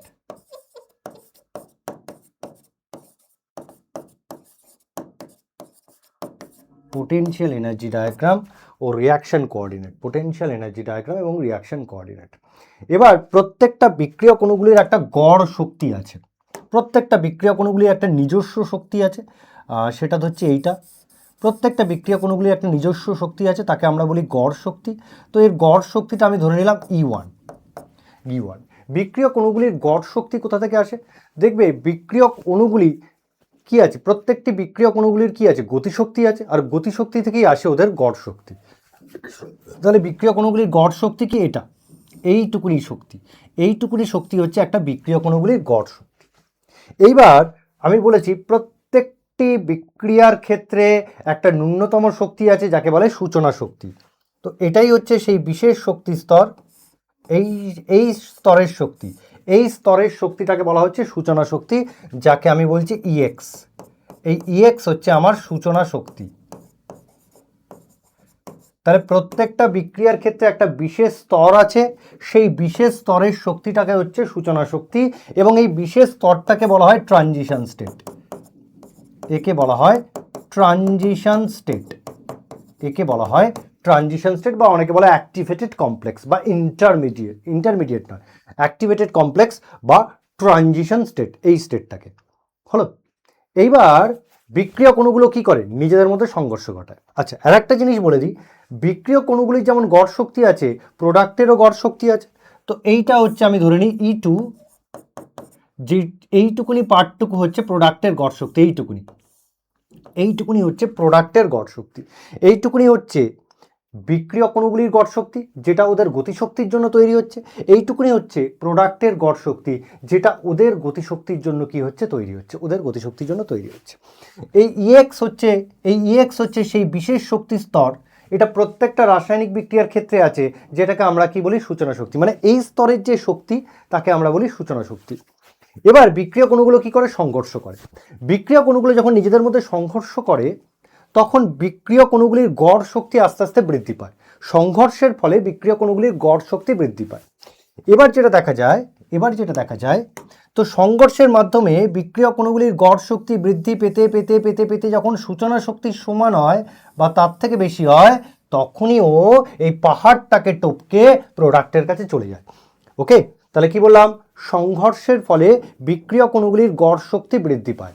তাহলে বিক্রিয়ক অণুগুলির গড় শক্তি বৃদ্ধি পেতে পেতে পেতে যখন সূচনা শক্তির সমান হয়, তখনই এই পাহাড়কে টপকে ও প্রোডাক্টের দিকে চলে যায় এবং একটা সফল বিক্রিয়া ঘটে। এবার সূচনা শক্তিটা কি? সূচনা শক্তি হচ্ছে এখান থেকে এত অবধি শক্তিটাকে, এই যে এইখান থেকে এই পুরো এতটা শক্তিটাকে আমরা বলি সূচনা শক্তি। এটাই হচ্ছে আমার ইএক্স। এই শক্তিটাকেই হচ্ছে ইএক্স, এই শক্তিটাকেই আমরা বলি ইএক্স, এই শক্তিটাকে বলি ইএক্স। এইবার তাহলে স্যার এই পুরোটাকে আপনি বলছেন ইএক্স, আর এই ছোট্ট একটুখানি বলছেন বিক্রিয়ক অণুর গড় শক্তি E1। তাহলে এই যে অতিরিক্ত পরিমাণ শক্তি যেটা বিক্রিয়ক অণুগুলোকে অর্জন করতে হয়, এই যে অতিরিক্ত পরিমাণ শক্তি যেটা বিক্রিয়ক অণুগুলোকে অর্জন করতে হয় বিক্রিয়া সম্পাদনের জন্য, এইটাকে কি বলা হয়?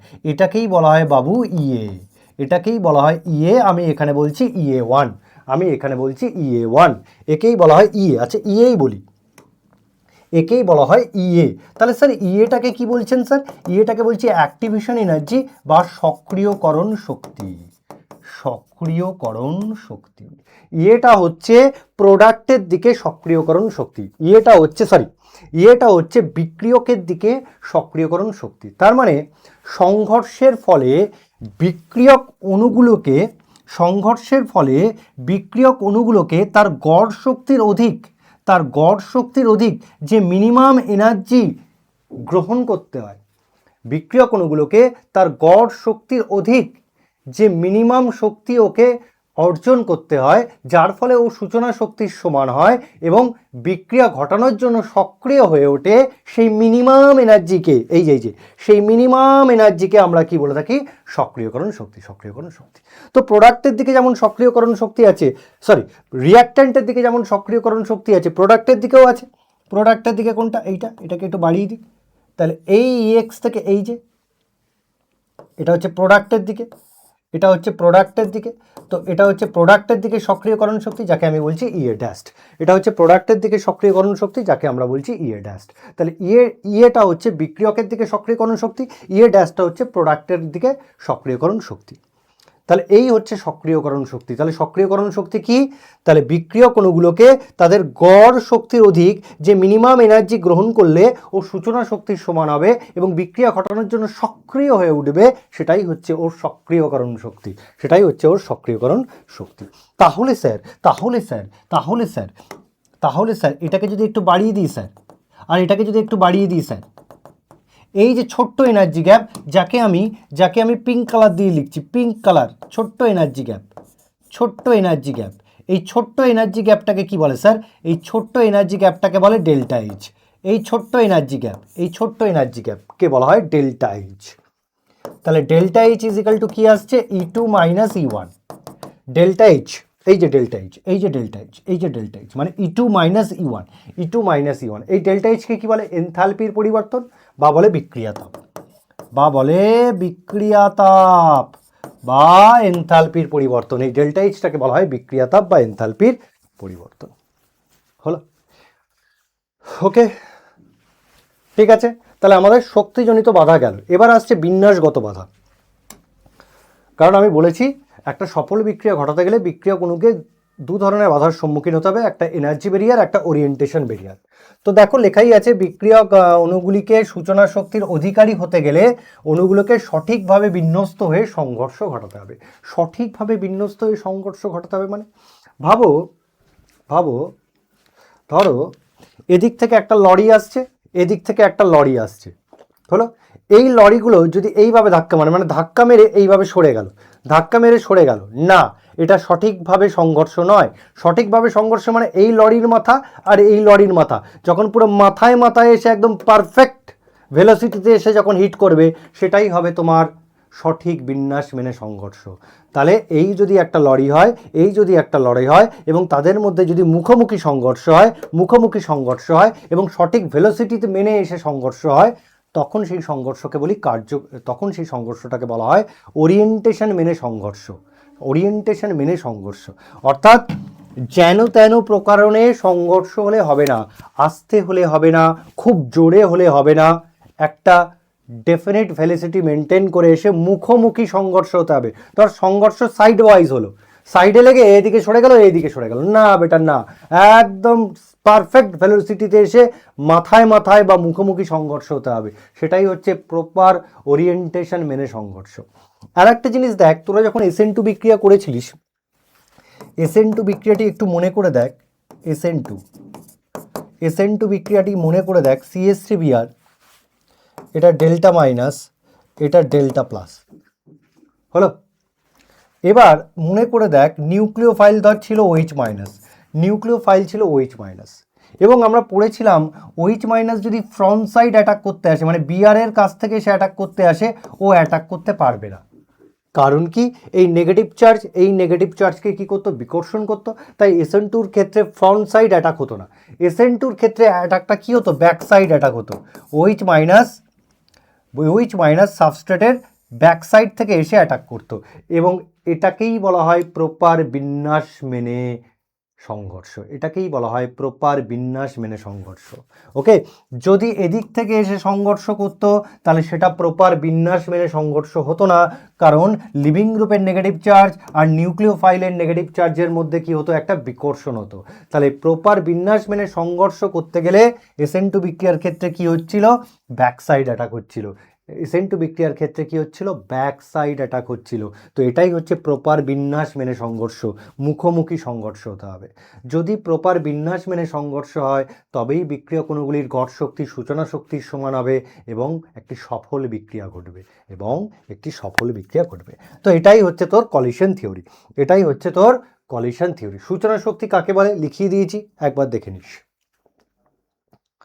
সরি, এটা তো সূচনা শক্তি নয়, এটা হচ্ছে ভুল লিখেছে, তাই বলি, এটা হচ্ছে সক্রিয়করণ শক্তি। সক্রিয়করণ শক্তি কাকে বলে আমি সুন্দর করে লিখিয়ে দিয়েছি, পড়ে নিস। এবার যেটা বলে সক্রিয়করণ শক্তি,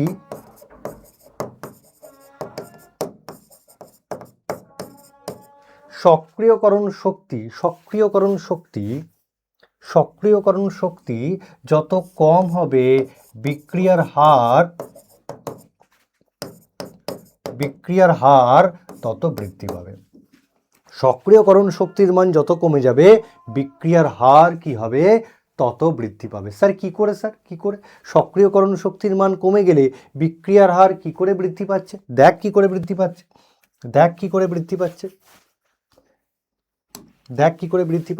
সক্রিয়করণ শক্তির মান কমে গেলে, সক্রিয়করণ শক্তি কি, এই এনার্জি গ্যাপটা সক্রিয়করণ শক্তি, এটা যদি ছোট হয়ে যায় তাহলে খুব সহজেই বিক্রিয়ক পাহাড়টাকে টপকে বিক্রিয়াজাত পদার্থে কনভার্ট হয়ে যাবে। মানে ভাব, পাহাড়টা এত বড় আছে, সক্রিয়করণ শক্তির মান কমে গেল, মানে পাহাড়টা ছোট হয়ে গেল। তো পাহাড়টা যদি ছোট হয়ে যায় তাহলে খুব সহজেই বিক্রিয়ক অণুগুলো তাকে টপকে বিক্রিয়াজাত পদার্থে কনভার্ট হয়ে যাবে, মানে খুব দ্রুত বিক্রিয়ক অণুগুলি বিক্রিয়াজাত পদার্থে রূপান্তরিত হয়ে যাবে, অর্থাৎ বিক্রিয়া হার কি হবে, বৃদ্ধি পাবে।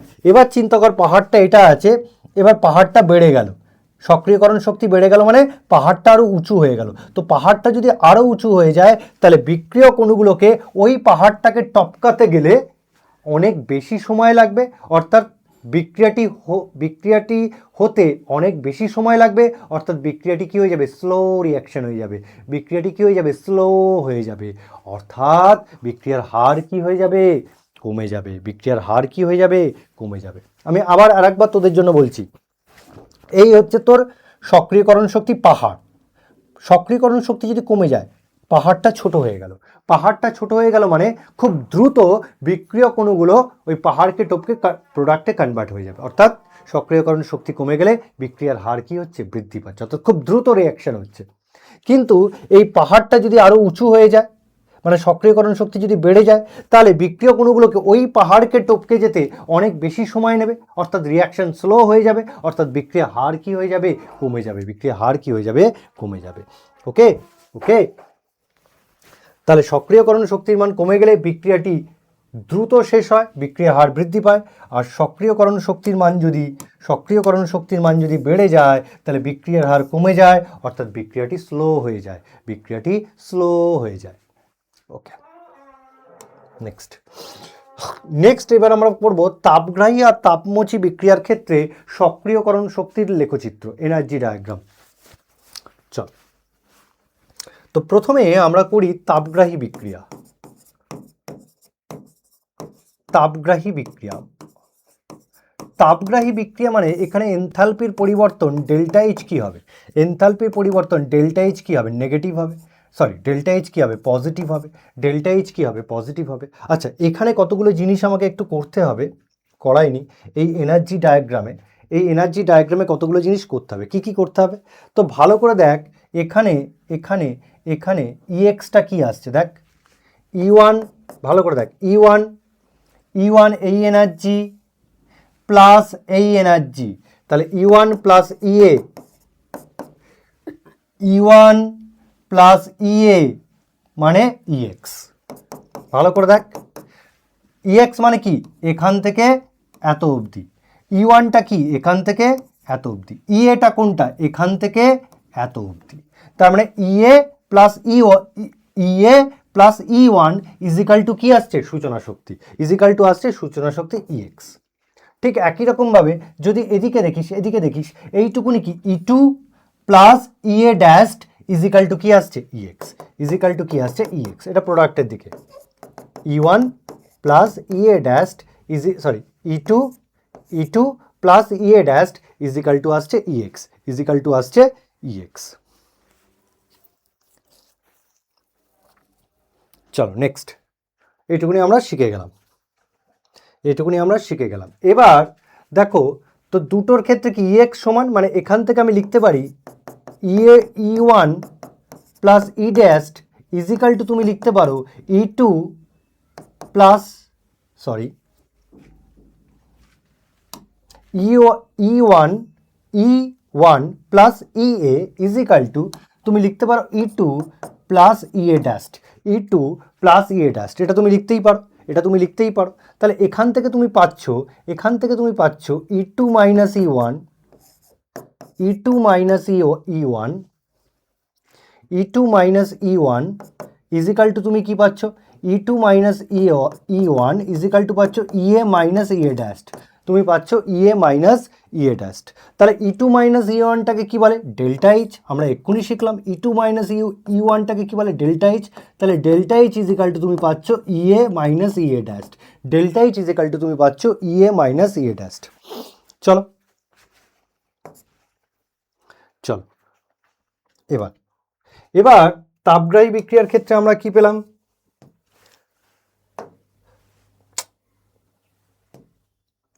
তাপগ্রাহী বিক্রিয়ার ক্ষেত্রে কি পেলাম, এনথালপির পরিবর্তন বা বিক্রিয়া তাপ কি পজিটিভ। তো ডেল্টা এইচ মানে তুমি কি লিখতে পারো E two minus E one is equal to কি পজিটিভ। তো পজিটিভ মানে তুমি এটাকে লিখতেই পারো গ্রেটার দ্যান জিরো, পজিটিভ মানে তুমি লিখতেই পারো গ্রেটার দ্যান জিরো। এবার E two minus E one is equal to কী পেলে, এক্ষুনি দেখো আমি এক্ষুনি করিয়েছি E two minus E one is equal to কী পেলে E A minus E A dash, তুমি কী পেলে E A minus E A dash, এই তো পেয়েছি ই A minus E A dash. বসিয়ে দিই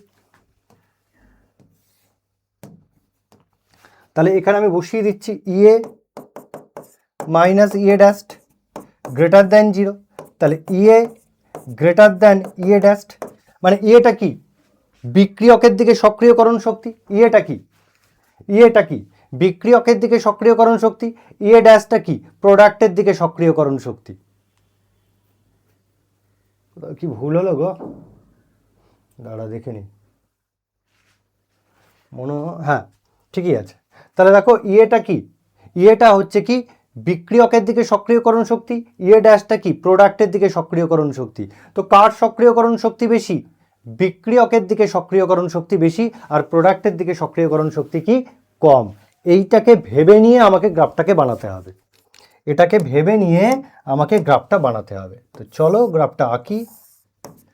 তো চল, এটা হচ্ছে আমার পোটেনশিয়াল এনার্জি হলো, এদিকে হচ্ছে রিয়াকশন কোঅর্ডিনেট,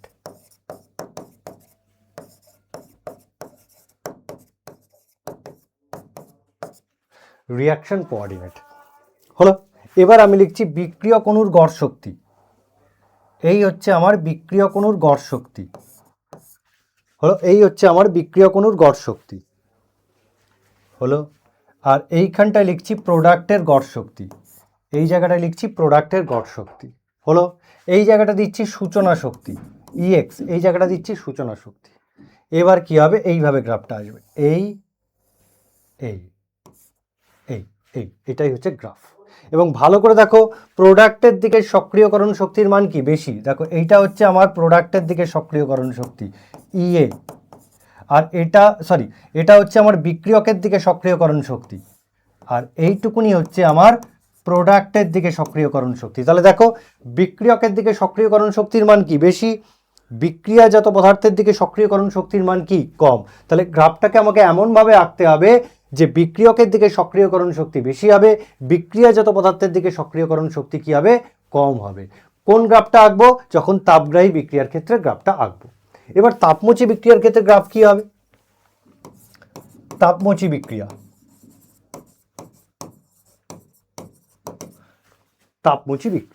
তাপমোচী বিক্রিয়া মানে যেখানে delta H less than zero, মানে ডেল্টা এইচ এর ভ্যালু কি হয় নেগেটিভ হয়। তো ডেল্টা এইচ মানে আমি এখান থেকে কি লিখতে পারি E two minus E one less than zero, E two minus E one মানে এখান থেকে পাই EA less than EA dash. তার মানে এখান থেকে তুমি বুঝতে পারছো বিক্রিয়কের দিকে সক্রিয়করণ শক্তি কম, প্রোডাক্টের দিকে সক্রিয়করণ শক্তি বেশি। এটা কার ক্ষেত্রে? তাপমুচি বিক্রিয়ার ক্ষেত্রে। তাহলে লেখচিত্র আঁকার সময় এই জিনিসটা আমাকে খেয়াল রাখতে হবে। তাহলে এটা হচ্ছে পোটেনশিয়াল এনার্জি আর এটা হচ্ছে রিয়াকশন কোঅর্ডিনেট। Reaction coordinate.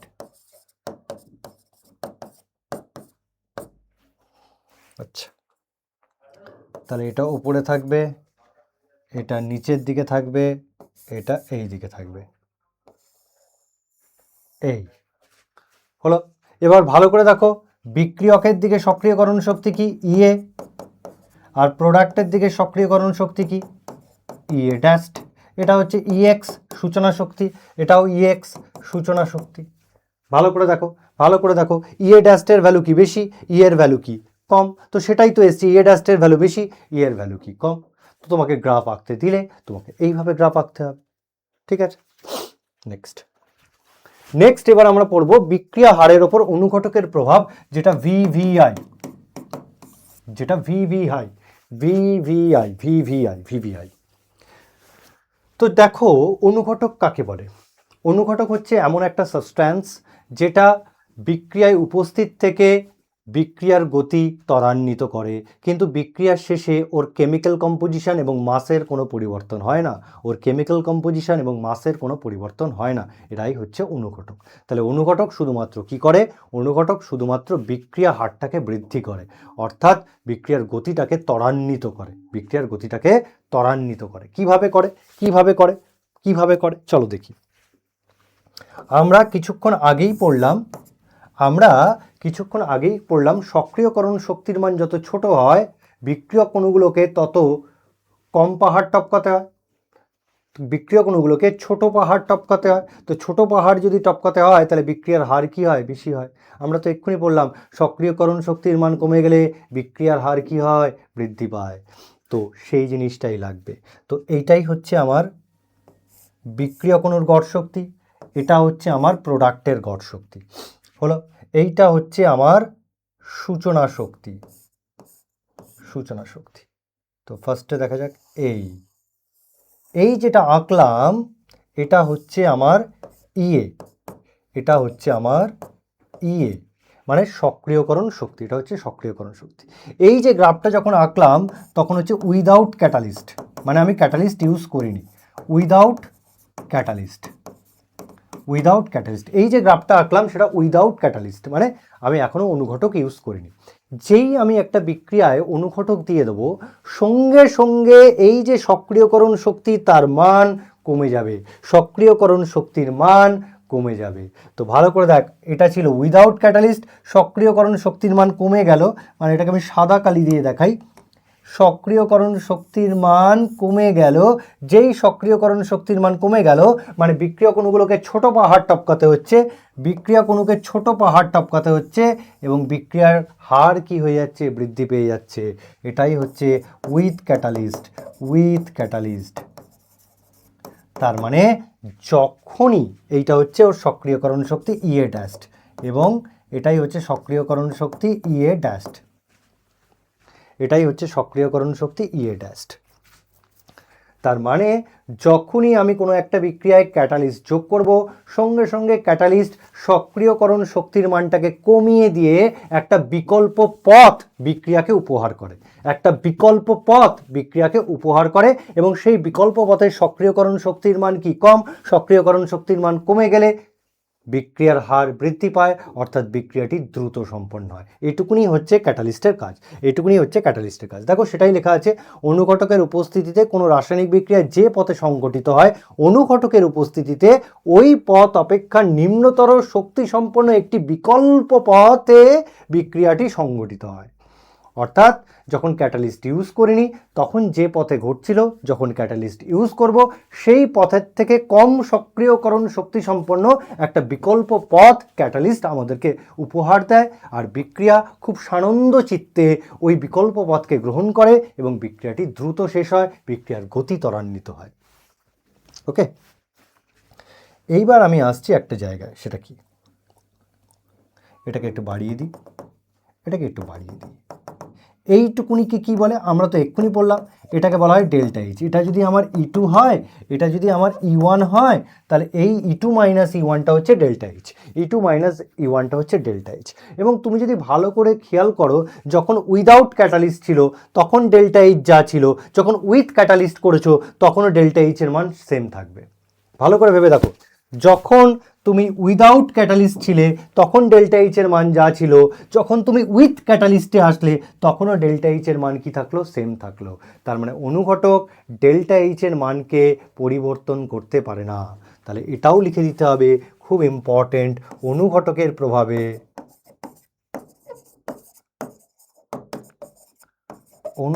প্রভাবে ডেল্টা এইচ, ডেল্টা এইচ মানে তুমি বলতে পারো ডেল্টা জি, ও সাম্য ধ্রুবক এর মান অপরিবর্তিত থাকে, মানে এদের মান চেঞ্জ হয় না, অপরিবর্তিত থাকে। ডেল্টা এইচ মানে কি, বিক্রিয়া তাপ বা এনথালপির পরিবর্তন, অর্থাৎ অনুঘটকের উপস্থিতিতে কোনো বিক্রিয়া তাপের কোনো পরিবর্তন হয় না। মাথায় থেকো, কোশ্চেন করে, মাথায় রেখো, কোশ্চেন করে এখান থেকে।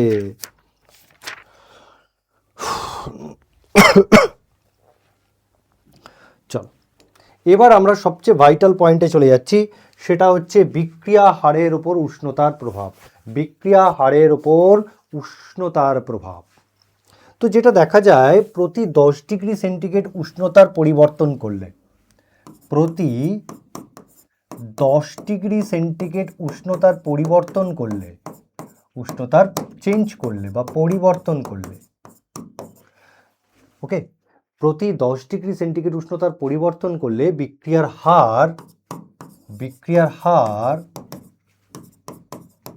2 থেকে 3 গুণ বৃদ্ধি পায়, 2 থেকে 3 গুণ বৃদ্ধি পায় বা 2 থেকে 3 গুণ পরিবর্তিত হয়।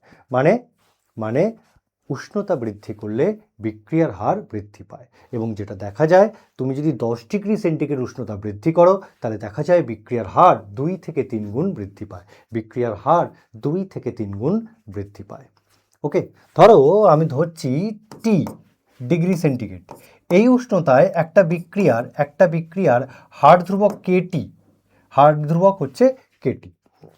এবার টেম্পারেচার বৃদ্ধি করলাম 10 ডিগ্রি সেন্টিগ্রেড, টেম্পারেচার বৃদ্ধি করলাম 10 ডিগ্রি সেন্টিগ্রেড, আমি টেম্পারেচার বৃদ্ধি করলাম 10 ডিগ্রি সেন্টিগ্রেড, 10 ডিগ্রি সেন্টিগ্রেড আমি কি করলাম, টেম্পারেচার বৃদ্ধি করলাম। তখন সেই একই বিক্রিয়ার হার ধ্রুবক কি হয়ে গেল, চেঞ্জ হয়ে গেল, চেঞ্জ হয়ে হলো কেটি প্লাস 10, চেঞ্জ হয়ে হলো কেটি প্লাস 10। এবং তুমি যদি এদের অনুপাত নাও, অর্থাৎ কেটি প্লাস 10 বাই কেটি তুমি বার করো, তাহলে তুমি দেখবে এর ভ্যালু 2 থেকে 3-এর মধ্যে ঘোরাঘুরি করবে, তুমি দেখবে এর ভ্যালু 2 থেকে 3-এর মধ্যে ঘোরাঘুরি করবে। এবং এই কেটি প্লাস 10 বাই কেটি, এই অনুপাতটাকে বলা হয় উষ্ণতা গুণাঙ্ক বা টেম্পারেচার কোএফিসিয়েন্ট, উষ্ণতা গুণাঙ্ক বা টেম্পারেচার কোএফিসিয়েন্ট। তাহলে আমরা কি দেখলাম, উষ্ণতা বৃদ্ধি করলে বিক্রিয়ার হার বৃদ্ধি পায়, এবং 10 ডিগ্রি সেন্টিগ্রেড উষ্ণতার বৃদ্ধি করলে বিক্রিয়ার হার বৃদ্ধি পেয়ে 2 থেকে 3-এর মধ্যে হয়, 2 থেকে 3-এর মধ্যে হয়। এবার তুমি টি ডিগ্রি সেন্টিগ্রেড উষ্ণতায় একটা বিক্রিয়ার হার ধ্রুবক পেলে কেটি, এবং 10 ডিগ্রি সেন্টিগ্রেড বৃদ্ধি করার পর বিক্রিয়ার হার ধ্রুবক হলো কেটি প্লাস 10। এবার তুমি যদি এর অনুপাত বার করো, দেখবে ওই ভ্যালু 2 থেকে 3-এর মধ্যে থাকবে। এই অনুপাতটাকে কি বলে, এই হার ধ্রুবক দুটির অনুপাতটাকে বলা হয় উষ্ণতা গুণাঙ্ক, এই হার ধ্রুবক দুটির অনুপাতকে বলা হয় উষ্ণতা গুণাঙ্ক। এটা হচ্ছে আমার কোয়ালিটেটিভ মেজার, এটা হচ্ছে আমার কোয়ালিটেটিভ মেজার, অর্থাৎ বিক্রিয়ার হারের ওপর উষ্ণতার প্রভাব, বিক্রিয়ার হারের ওপর উষ্ণতার প্রভাবের কোয়ালিটেটিভ মেজার। এবার তুমি যদি আরও সূক্ষ্মভাবে পরিমাপ করতে চাও, মানে তুমি কোয়ান্টিটেটিভ মেজার করতে চাও, মানে বিক্রিয়ার হারের ওপর উষ্ণতার কি প্রভাব পড়ে, সেটা তুমি যদি কোয়ান্টিটেটিভ মেজার করতে চাও বা আরও সূক্ষ্মভাবে পরিমাপ করতে চাও, মানে তুমি জানতে চাও যে 10 ডিগ্রি সেন্টিগ্রেড উষ্ণতা বৃদ্ধি করলে বিক্রিয়ার হার সঠিক কতটা বৃদ্ধি পাচ্ছে। কারণ তুমি এতক্ষণ যেটা দেখলে, 10 ডিগ্রি সেন্টিগ্রেড উষ্ণতা বৃদ্ধি পেলে বিক্রিয়ার হার 2 থেকে 3 গুণ বৃদ্ধি পায়, কিন্তু তুমি একদম সূক্ষ্মভাবে পরিমাপ করতে চাইছো, তুমি কোয়ান্টিটেটিভ মেজার করতে চাইছো। যখন তুমি কোয়ান্টিটেটিভ মেজার করতে চাইবে, অর্থাৎ তুমি জানতে চাইবে 10 ডিগ্রি সেন্টিগ্রেড উষ্ণতা বৃদ্ধি করলে বিক্রিয়ার হার এক্সাক্ট কতটা বৃদ্ধি পায়, অর্থাৎ সেটা 2 গুণ বৃদ্ধি পায়, সেটা কি 2.2 গুণ বৃদ্ধি পায়, সেটা কি 2.3 গুণ বৃদ্ধি পায়, সেটা কি 2.5 গুণ বৃদ্ধি পায়, এক্সাক্ট কত গুণ বৃদ্ধি পায়। তো সেটাকে পরিমাপ করতে গেলে তোমাকে একটা ইকুয়েশন জানতে হবে, সেই ইকুয়েশনটা হলো আরহেনিয়াস সমীকরণ। সেই ইকুয়েশনটা হলো তোমার আরহেনিয়াস সমীকরণ। তো এইবার আমরা পড়ব আরহেনিয়াস সমীকরণ, যেটা আমাকে কি জানাবে, বিক্রিয়ার হারের উপর উষ্ণতার প্রভাবের সঠিক মেজার বা কোয়ান্টিটেটিভ অ্যানালাইসিস কে করবে, আরহেনিয়াস সমীকরণ করবে। অর্থাৎ আমি যদি 10 ডিগ্রি সেন্টিগ্রেড বৃদ্ধি করি তাহলে এক্সাক্ট ওই বিক্রিয়ার হার কত গুণ বৃদ্ধি পাচ্ছে, সেটা কি 2.3, সেটা কি 2.4, সেটা কি 2.5, সেই এক্সাক্ট ভ্যালুটা কে বলে দেবে, আরহেনিয়াস সমীকরণ বলে দেবে। কে বলে দেবে, আরহেনিয়াস সমীকরণ, মানে কোয়ান্টিটেটিভ মেজার করবে, আরহেনিয়াস সমীকরণ।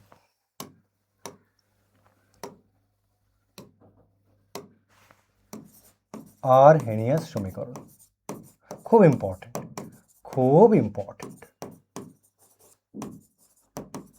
আরহেনিয়াস সমীকরণ, দেখো আরহেনিয়াস সমীকরণটা কি, K is equal to A into E to the power minus EA by RT, কেটাকে কি বলে তোমরা জানো, রেট কনস্ট্যান্ট।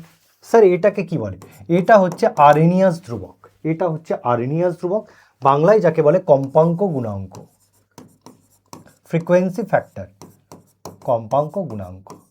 তাহলে এই সমীকরণটা কেন পড়ছি স্যার, এই সমীকরণটা পড়ছি এই কারণেই, আমি জানতে চাই যে উষ্ণতা বৃদ্ধি করলে সঠিক কত গুণ বিক্রিয়ার হার বৃদ্ধি পাবে, অর্থাৎ বিক্রিয়ার হারের ওপর উষ্ণতার প্রভাব এই সমীকরণের সাহায্যে কোয়ান্টিটেটিভলি অ্যানালাইসিস করা যায়, অর্থাৎ সূক্ষ্মভাবে অ্যানালাইসিস করা যায়। আচ্ছা, তুমি আরটা তো জানো, সর্বজনীন গ্যাস ধ্রুবক, এবং যেটার ভ্যালু তুমি ধরবে 8.314, যদি অঙ্ক আসে 8.314 joule mole to the power -1 kelvin to the power -1। টিটা তুমি জানো, কেলভিন উষ্ণতা বা পরম উষ্ণতা। তুমি ইয়েটাও জানো, শিখেছো, সক্রিয়করণ শক্তি।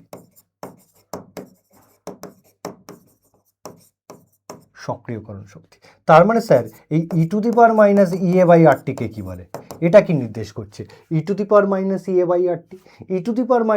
বাই আরটি নির্দেশ করছে মোট বিক্রিয়ক অণুর কত ভগ্নাংশ সক্রিয়করণ শক্তির অধিকারী হয়েছে।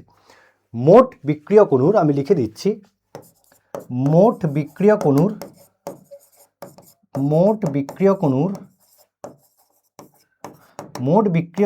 কত ভগ্নাংশ, সেটা কি 20% হয়েছে, সেটা কি 80% হয়েছে, না সেটা কি 60% হয়েছে, সেটাই নির্দেশ করবে কে, এটা।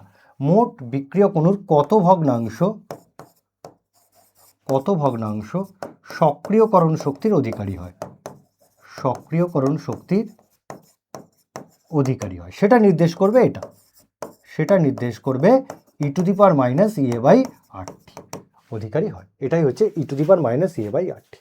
তো এবার এই আরহেনিয়াস সমীকরণটাকে কি করব, এটাকে লগ সমীকরণে নিয়ে যাব, লগারিদম রূপে আমি নিয়ে যাব, এটাকে লগারিদম রূপে নিয়ে যাব। তো তার জন্য আমি কি করব, উভয় পক্ষে লগ বেস ই নেব। উভয় পক্ষে যদি লগ বেস ই নিই তাহলে আমি পাচ্ছি ln কে, এটা পাবো ln এ, এটা কি পাবো, plus ln e to the power minus EA by RT, এটাই পাবো। তারপরে এখান থেকে পাবো অর ln কে হলো, এখান থেকে কি পাবো, ln এ মানে লগ বেসি, এটাকে আসলে কি আসবে, মাইনাস ইএ বাই আরটি, আমি পাবো মাইনাস ইএ বাই আরটি। এবার এখান থেকে যখন আমি লগে যাব, তখন কি হবে, 2.303 লগকে, আমরা জানি ln থেকে যখন লগে যাই 2.303 এক্সট্রা নিয়ে আসতে হয়, তাহলে এখানে কি পাবো, 2.303 log A minus EA by RT. এবার আমি উভয় পক্ষে 2.303 দিয়ে ভাগ করে পাই, আমি উভয় পক্ষে উভয় পক্ষে 2.303 দিয়ে ভাগ করে পাই। তো ভাগ করলে কি পাবো? এদিকে পাবো লগকে, এদিকে পাবো লগে মাইনাস ইএ বাই 2.303 আরটি, পাবো ইএ বাই 2.303 আরটি। এটাই হলো আমার আরহেনিয়াস সমীকরণের লগারিদম রূপ। এটাই হচ্ছে আমার আরহেনিয়াস সমীকরণের লগারিদম রূপ। এটা হচ্ছে অ্যাকচুয়াল আরহেনিয়াস সমীকরণ, আর এটা হচ্ছে আরহেনিয়াস সমীকরণের লগারিদম রূপ। লগারিদম রূপ হলো। এইবার আমরা দেখব আরহেনিয়াস সমীকরণ হয়ে গেল। এইবার আমরা এই যে সমীকরণটা শিখলাম লগকে is equal to log A minus EA by 2.303 RT, এই সমীকরণের উপর বেস করে কি অঙ্ক তোকে পরীক্ষায় দিতে পারে, চল অঙ্কটা এবার করি। এবার কিছু আমরা অঙ্ক করব, আমাদের মোটামুটি থিওরি শেষ, এবার আমরা কিছু অঙ্ক করব। এই যে আচ্ছা, তার আগে এই অঙ্ক করার আগে আর একটা জিনিস আমাদের শিখতে হবে, সরি আমি একটু বলতে ভুলে গেছি, সেটা চল কি শিখতে হবে এইবার যে জিনিসটা শিখবো আমরা, এইবার এই আরহেনিয়াস সমীকরণের সাহায্যে আমরা সক্রিয়করণ শক্তি গণনা করব। এবার আমরা আরহেনিয়াস সমীকরণের সাহায্যে সক্রিয়করণ শক্তি গণনা করব।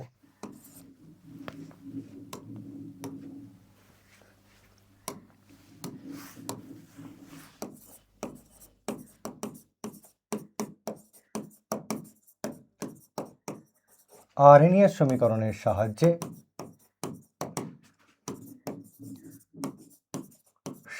সক্রিয়করণ শক্তি গণনা।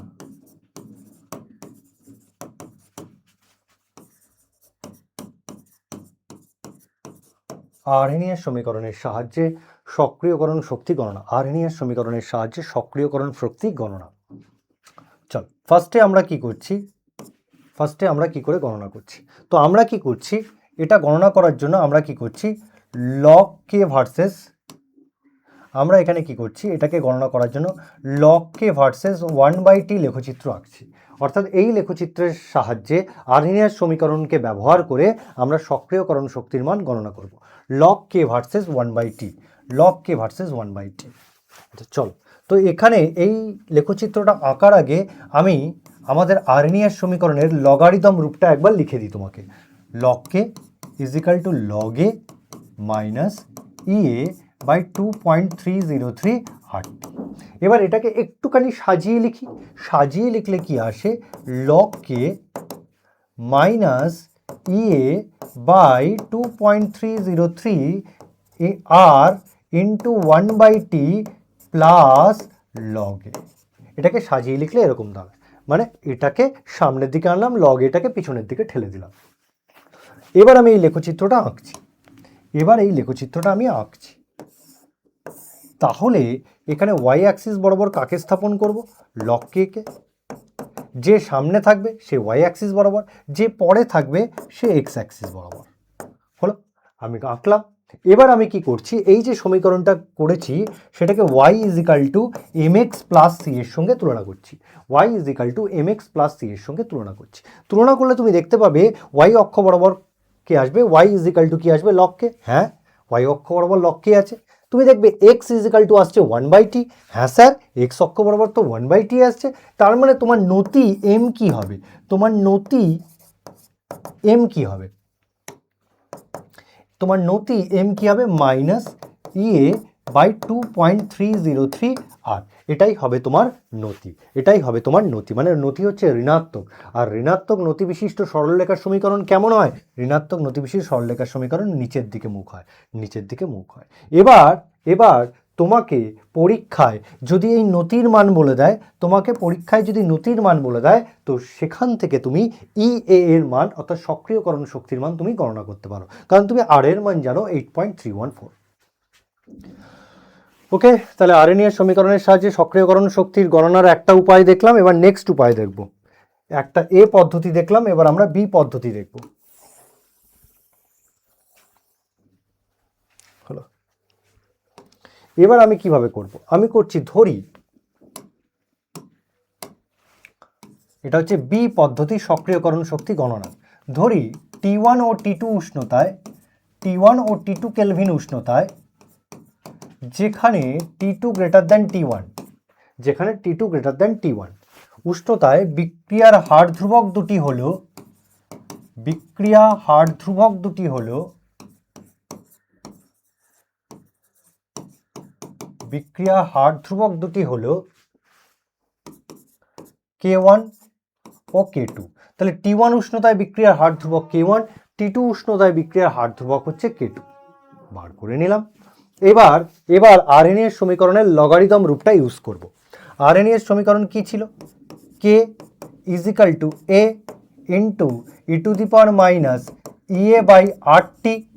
তো আমি যখন T1 উষ্ণতা ধরবো তখন T এর জায়গায় কি বসাবো? T1, আর তখন হার ধ্রুবক কত? K1। তাহলে আমার আরএনএ এর সমীকরণ কি আসছে? K1 is equal to A into E to the power minus R T1, অর্থাৎ T1 উষ্ণতায় হার ধ্রুবক হচ্ছে K1, তাই T এর জায়গায় বসাচ্ছি T1, K এর জায়গায় বসাচ্ছি K1। এখান থেকে লগারিদম রূপটা কি পাবো? log K1, এটা যেহেতু আমি বার করে দিয়েছি, log A minus EA by RT1। Sir কি করে লিখলেন আপনি? এই তো শিখিয়ে দিয়েছি বাবা, এই তো শিখিয়ে দিয়েছি, এই তো তোমাকে বার করে দেখিয়ে দিয়েছি। log K is equal to log A minus EA by 2.303 RT, আমি তো বার করে দেখিয়ে দিয়েছি, তাই আমি এটাকে ডাইরেক্ট বসিয়ে দিচ্ছি, তাই আমি এটাকে ডাইরেক্ট বসিয়ে দিলাম। হলো। এবার T2 উষ্ণতায় বিক্রিয়ার হার ধ্রুবক কি? K2। তাহলে সেক্ষেত্রে আমরা আরএনএ এর সমীকরণ কি লিখব? K A e to the power minus EA by RT2, তাহলে এটা কি হয়ে যাবে? K2। তো এখান থেকে আমি লগারিদম রূপটা কি পাবো? স্যার আপনি এখান থেকে লিখতেই পারেন log K2 is equal to log A minus EA by, sorry এখানে একটা ভুল করেছি, এখানে এক্সট্রা আসবে 2.303 RT1, এখানে আসবে 2.303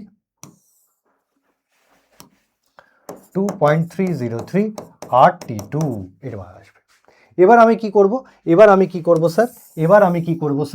এবার আমি করব log K2 minus log K1। log K2 minus K1 করলে কি হবে? log K2 কি এসছে? log K2 এসছে sir log A minus EA by 2.303 RT2 minus এটাই এসছে, এই যে log A minus EA by 2.303 RT2। এবার কি করেছি? Minus log K1, log K1 এর ভ্যালু কি এসছে? এটাই minus log A minus minus plus Ea by 2.303 RT1, এটাই হচ্ছে log K1 এর মান। এবার কি কেটে যাচ্ছে? log A কেটে যাচ্ছে, তাহলে তোমার পড়ে থাকছে log K2 by K1, log K2 by K1। তাহলে K2 বাই K1 হলে এটা কেটে যাচ্ছে, কেটে গেলে তোমার পড়ে থাকছে EA by 2.303 RT1 minus EA by 2.303 RT2 হলো। এবার এখান থেকে তুমি কি কমন নেবে? এখান থেকে তুমি কমন নেবে ইএ বাই 2.303 R, এখান থেকে তুমি কমন নেবে ইএ বাই 2.303 R, কমন নিলে তোমার পড়ে থাকছে 1/T1 minus 1/T2, 1/T1 minus 1/T2। তাহলে তোমার ফর্মুলাটা কি বেরিয়ে আসলো? log K2 by K1 is equal to Ea by 2.303 R into 1/T1 minus 1/T2। অর্থাৎ তোমাকে T1 এর ভ্যালু দেওয়া থাকলে, T2 এর ভ্যালু দেওয়া থাকলে, K2 বা K1 এর ভ্যালু দেওয়া থাকলে সেখান থেকে তুমি ইএ ভ্যালু বার করতে পারবে। এটাই হচ্ছে তোমার সক্রিয়করণ শক্তি বার করার ফর্মুলা, এবং এটা থেকেই এক্ষুনি আমরা অঙ্ক করব। চল,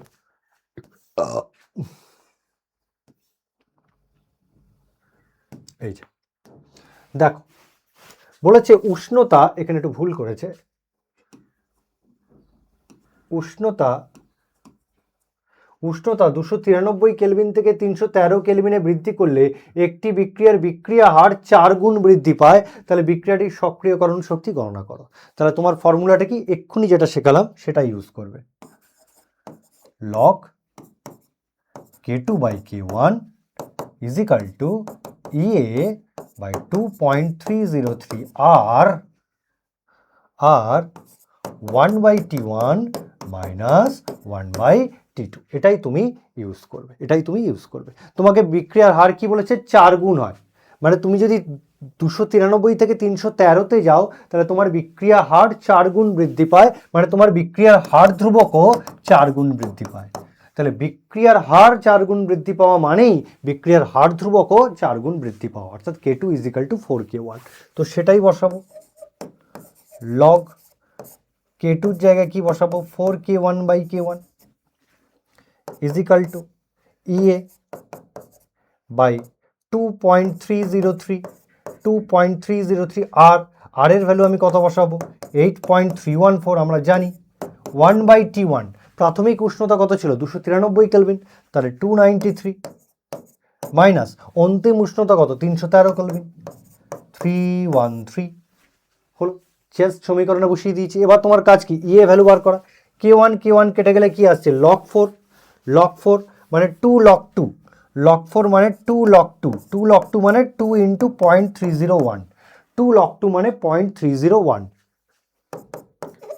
EA 2.303 × 8.314 ইন্টু, এখান থেকে লসাগু যাবে কি, এখান থেকে লসাগু যাবে 293 × 313, 293 × 313, তাহলে ওপরে কি যাবে, 313 মাইনাস 293 মানে হচ্ছে তোমার 20, মানে 20।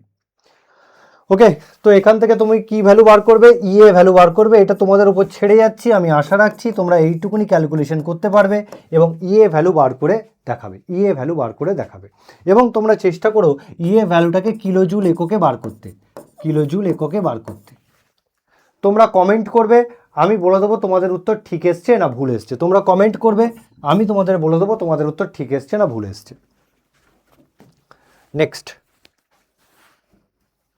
নেক্সট অঙ্ক দেখো, তোমাকে বলছে দেখাও যে একটি প্রথম ক্রম বিক্রিয়ার 99.9% সম্পূর্ণ হতে যে সময় লাগে তা ওই বিক্রিয়ার অর্ধায়ুর 10 গুণ।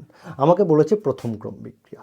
তো আমরা জানি প্রথম ক্রম বিক্রিয়ার ক্ষেত্রে ইন্টিগ্রেটেড রেট ইকুয়েশনটা কি, 2.303/T log concentration of A0 by concentration of A, অর্থাৎ প্রারম্ভিক গাঢ়ত্ব বাই T সময় পর গাঢ়ত্ব।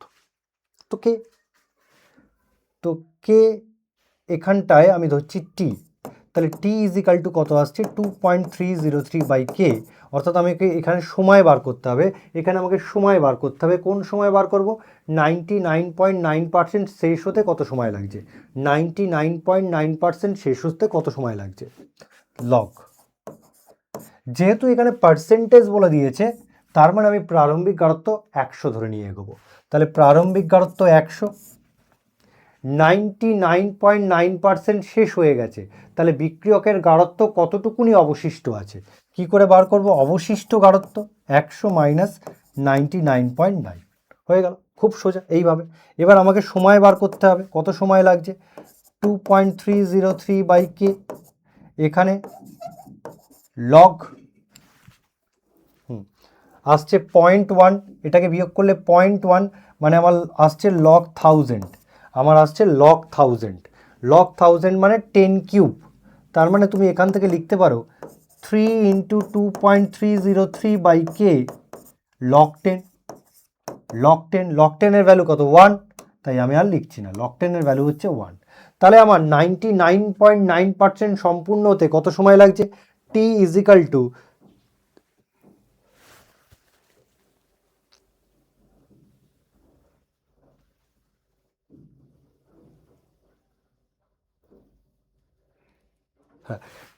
= কত লাগছে, 3 × 2.303K। এখান থেকে তুমি T = লিখতে পারো 6.3/K, তুমি এখান থেকে লিখতে পারো T = 6.3/K। এইবার তুমি চলে যাও বিক্রিয়ার অর্ধজীবনকাল, আজকে এবারেই করেছি। তো বিক্রিয়ার অর্ধজীবনকাল মানে প্রথম ক্রম বিক্রিয়ার অর্ধজীবনকালের ফর্মুলা কি, T12 = 0.69, ও আচ্ছা এখানে ভুল করেছি, 69 হবে, এখানে গুণটা একবার দেখে নে, কে 3 দিয়ে যদি গুণ করি এটা 9.6 হলো। তো T12 = 0.693 T12 কি প্রথম ক্রম বিক্রিয়ার অর্ধ জীবনকাল T half is equal to 0.693 by K, 0.693 by K. এটা এবার আমাকে কি প্রমাণ করতে বলেছে? আমাকে প্রমাণ করতে বলেছে বিক্রিয়ার 99.9% সম্পন্ন হতে যে সময় লাগে ওই বিক্রিয়ার অর্ধ জীবনকালে সেটা 10 গুণ, ওই বিক্রিয়ার অর্ধ জীবনকালে সেটা 10 গুণ। তার মানে আমি কি করছি, টি বাই টি হাফ করছি, টি বাই টি হাফ করছি।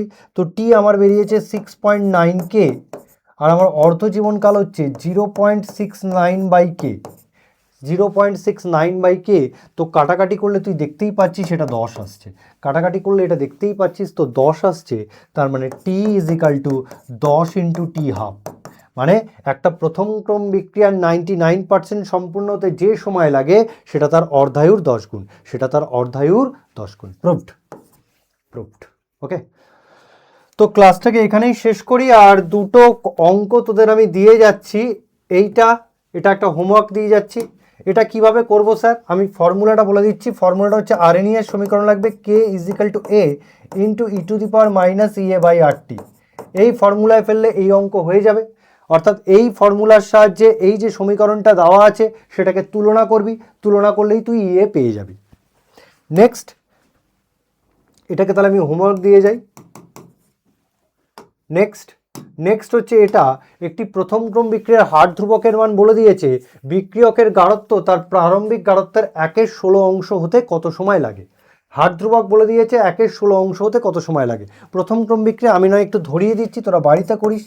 কে is equal to 2.303 by T, K is equal to 2.303 by T log প্রারম্ভিক গাঢ়ত্ব বাই টি সময় পর গাঢ়ত্ব। তাহলে কে ইজিক্যাল টু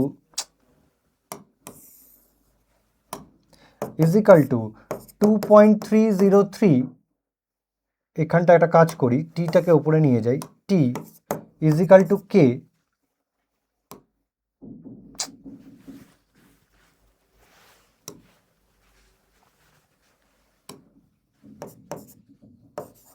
লগ, এখানে বলেছে বিক্রিয়কের গাঢ়ত্ব তার প্রারম্ভিক গাঢ়ত্বের 1/16 অংশ করতে। ভগ্নাংশ যেহেতু বলে দিয়েছে তাহলে প্রারম্ভিক গাঢ়ত্ব 1 ধরলাম। এবার বিক্রিয়কের গাঢ়ত্ব তার প্রারম্ভিক গাঢ়ত্বের 1/16 করতে হবে, তার মানে এটা হবে 1/16, এটা হবে 1/16। তো বিক্রিয়কের প্রারম্ভিক গাঢ়ত্ব যদি 1 একক হয় তার 1/16 গুণ মানে 1/16, তার 1/16 গুণ মানে 1/16। তাহলে 2.303 বাই কে লগ 16, লগ 16 মানে 2 to the power 4, 2 to the power 4। তো T is equal to 2.303 by K log 2 to the power 4। এবার আশা করি এখান থেকে তোরা টি এর ভ্যালুটা বার করতে পারবি, আশা করি এখান থেকে তোরা টি এর ভ্যালুটা বার করে দিতে পারবি। ওকে, তাহলে এটা ওইটুকুনি পার্ট তুই একটু বাড়িতে করে নিস। তো ক্লাসটিকে এখানেই শেষ করছি। তাহলে এখানেই শেষ হলো আমার রাসায়নিক গতিবিদ্যার পার্ট 2 লেকচার। ওকে, তাহলে আর কি বলি আমরা, বাংলা পড়বে, বাংলা শিখবে, বাংলা জিতবে। জয় হিন্দ, জয় ভারত।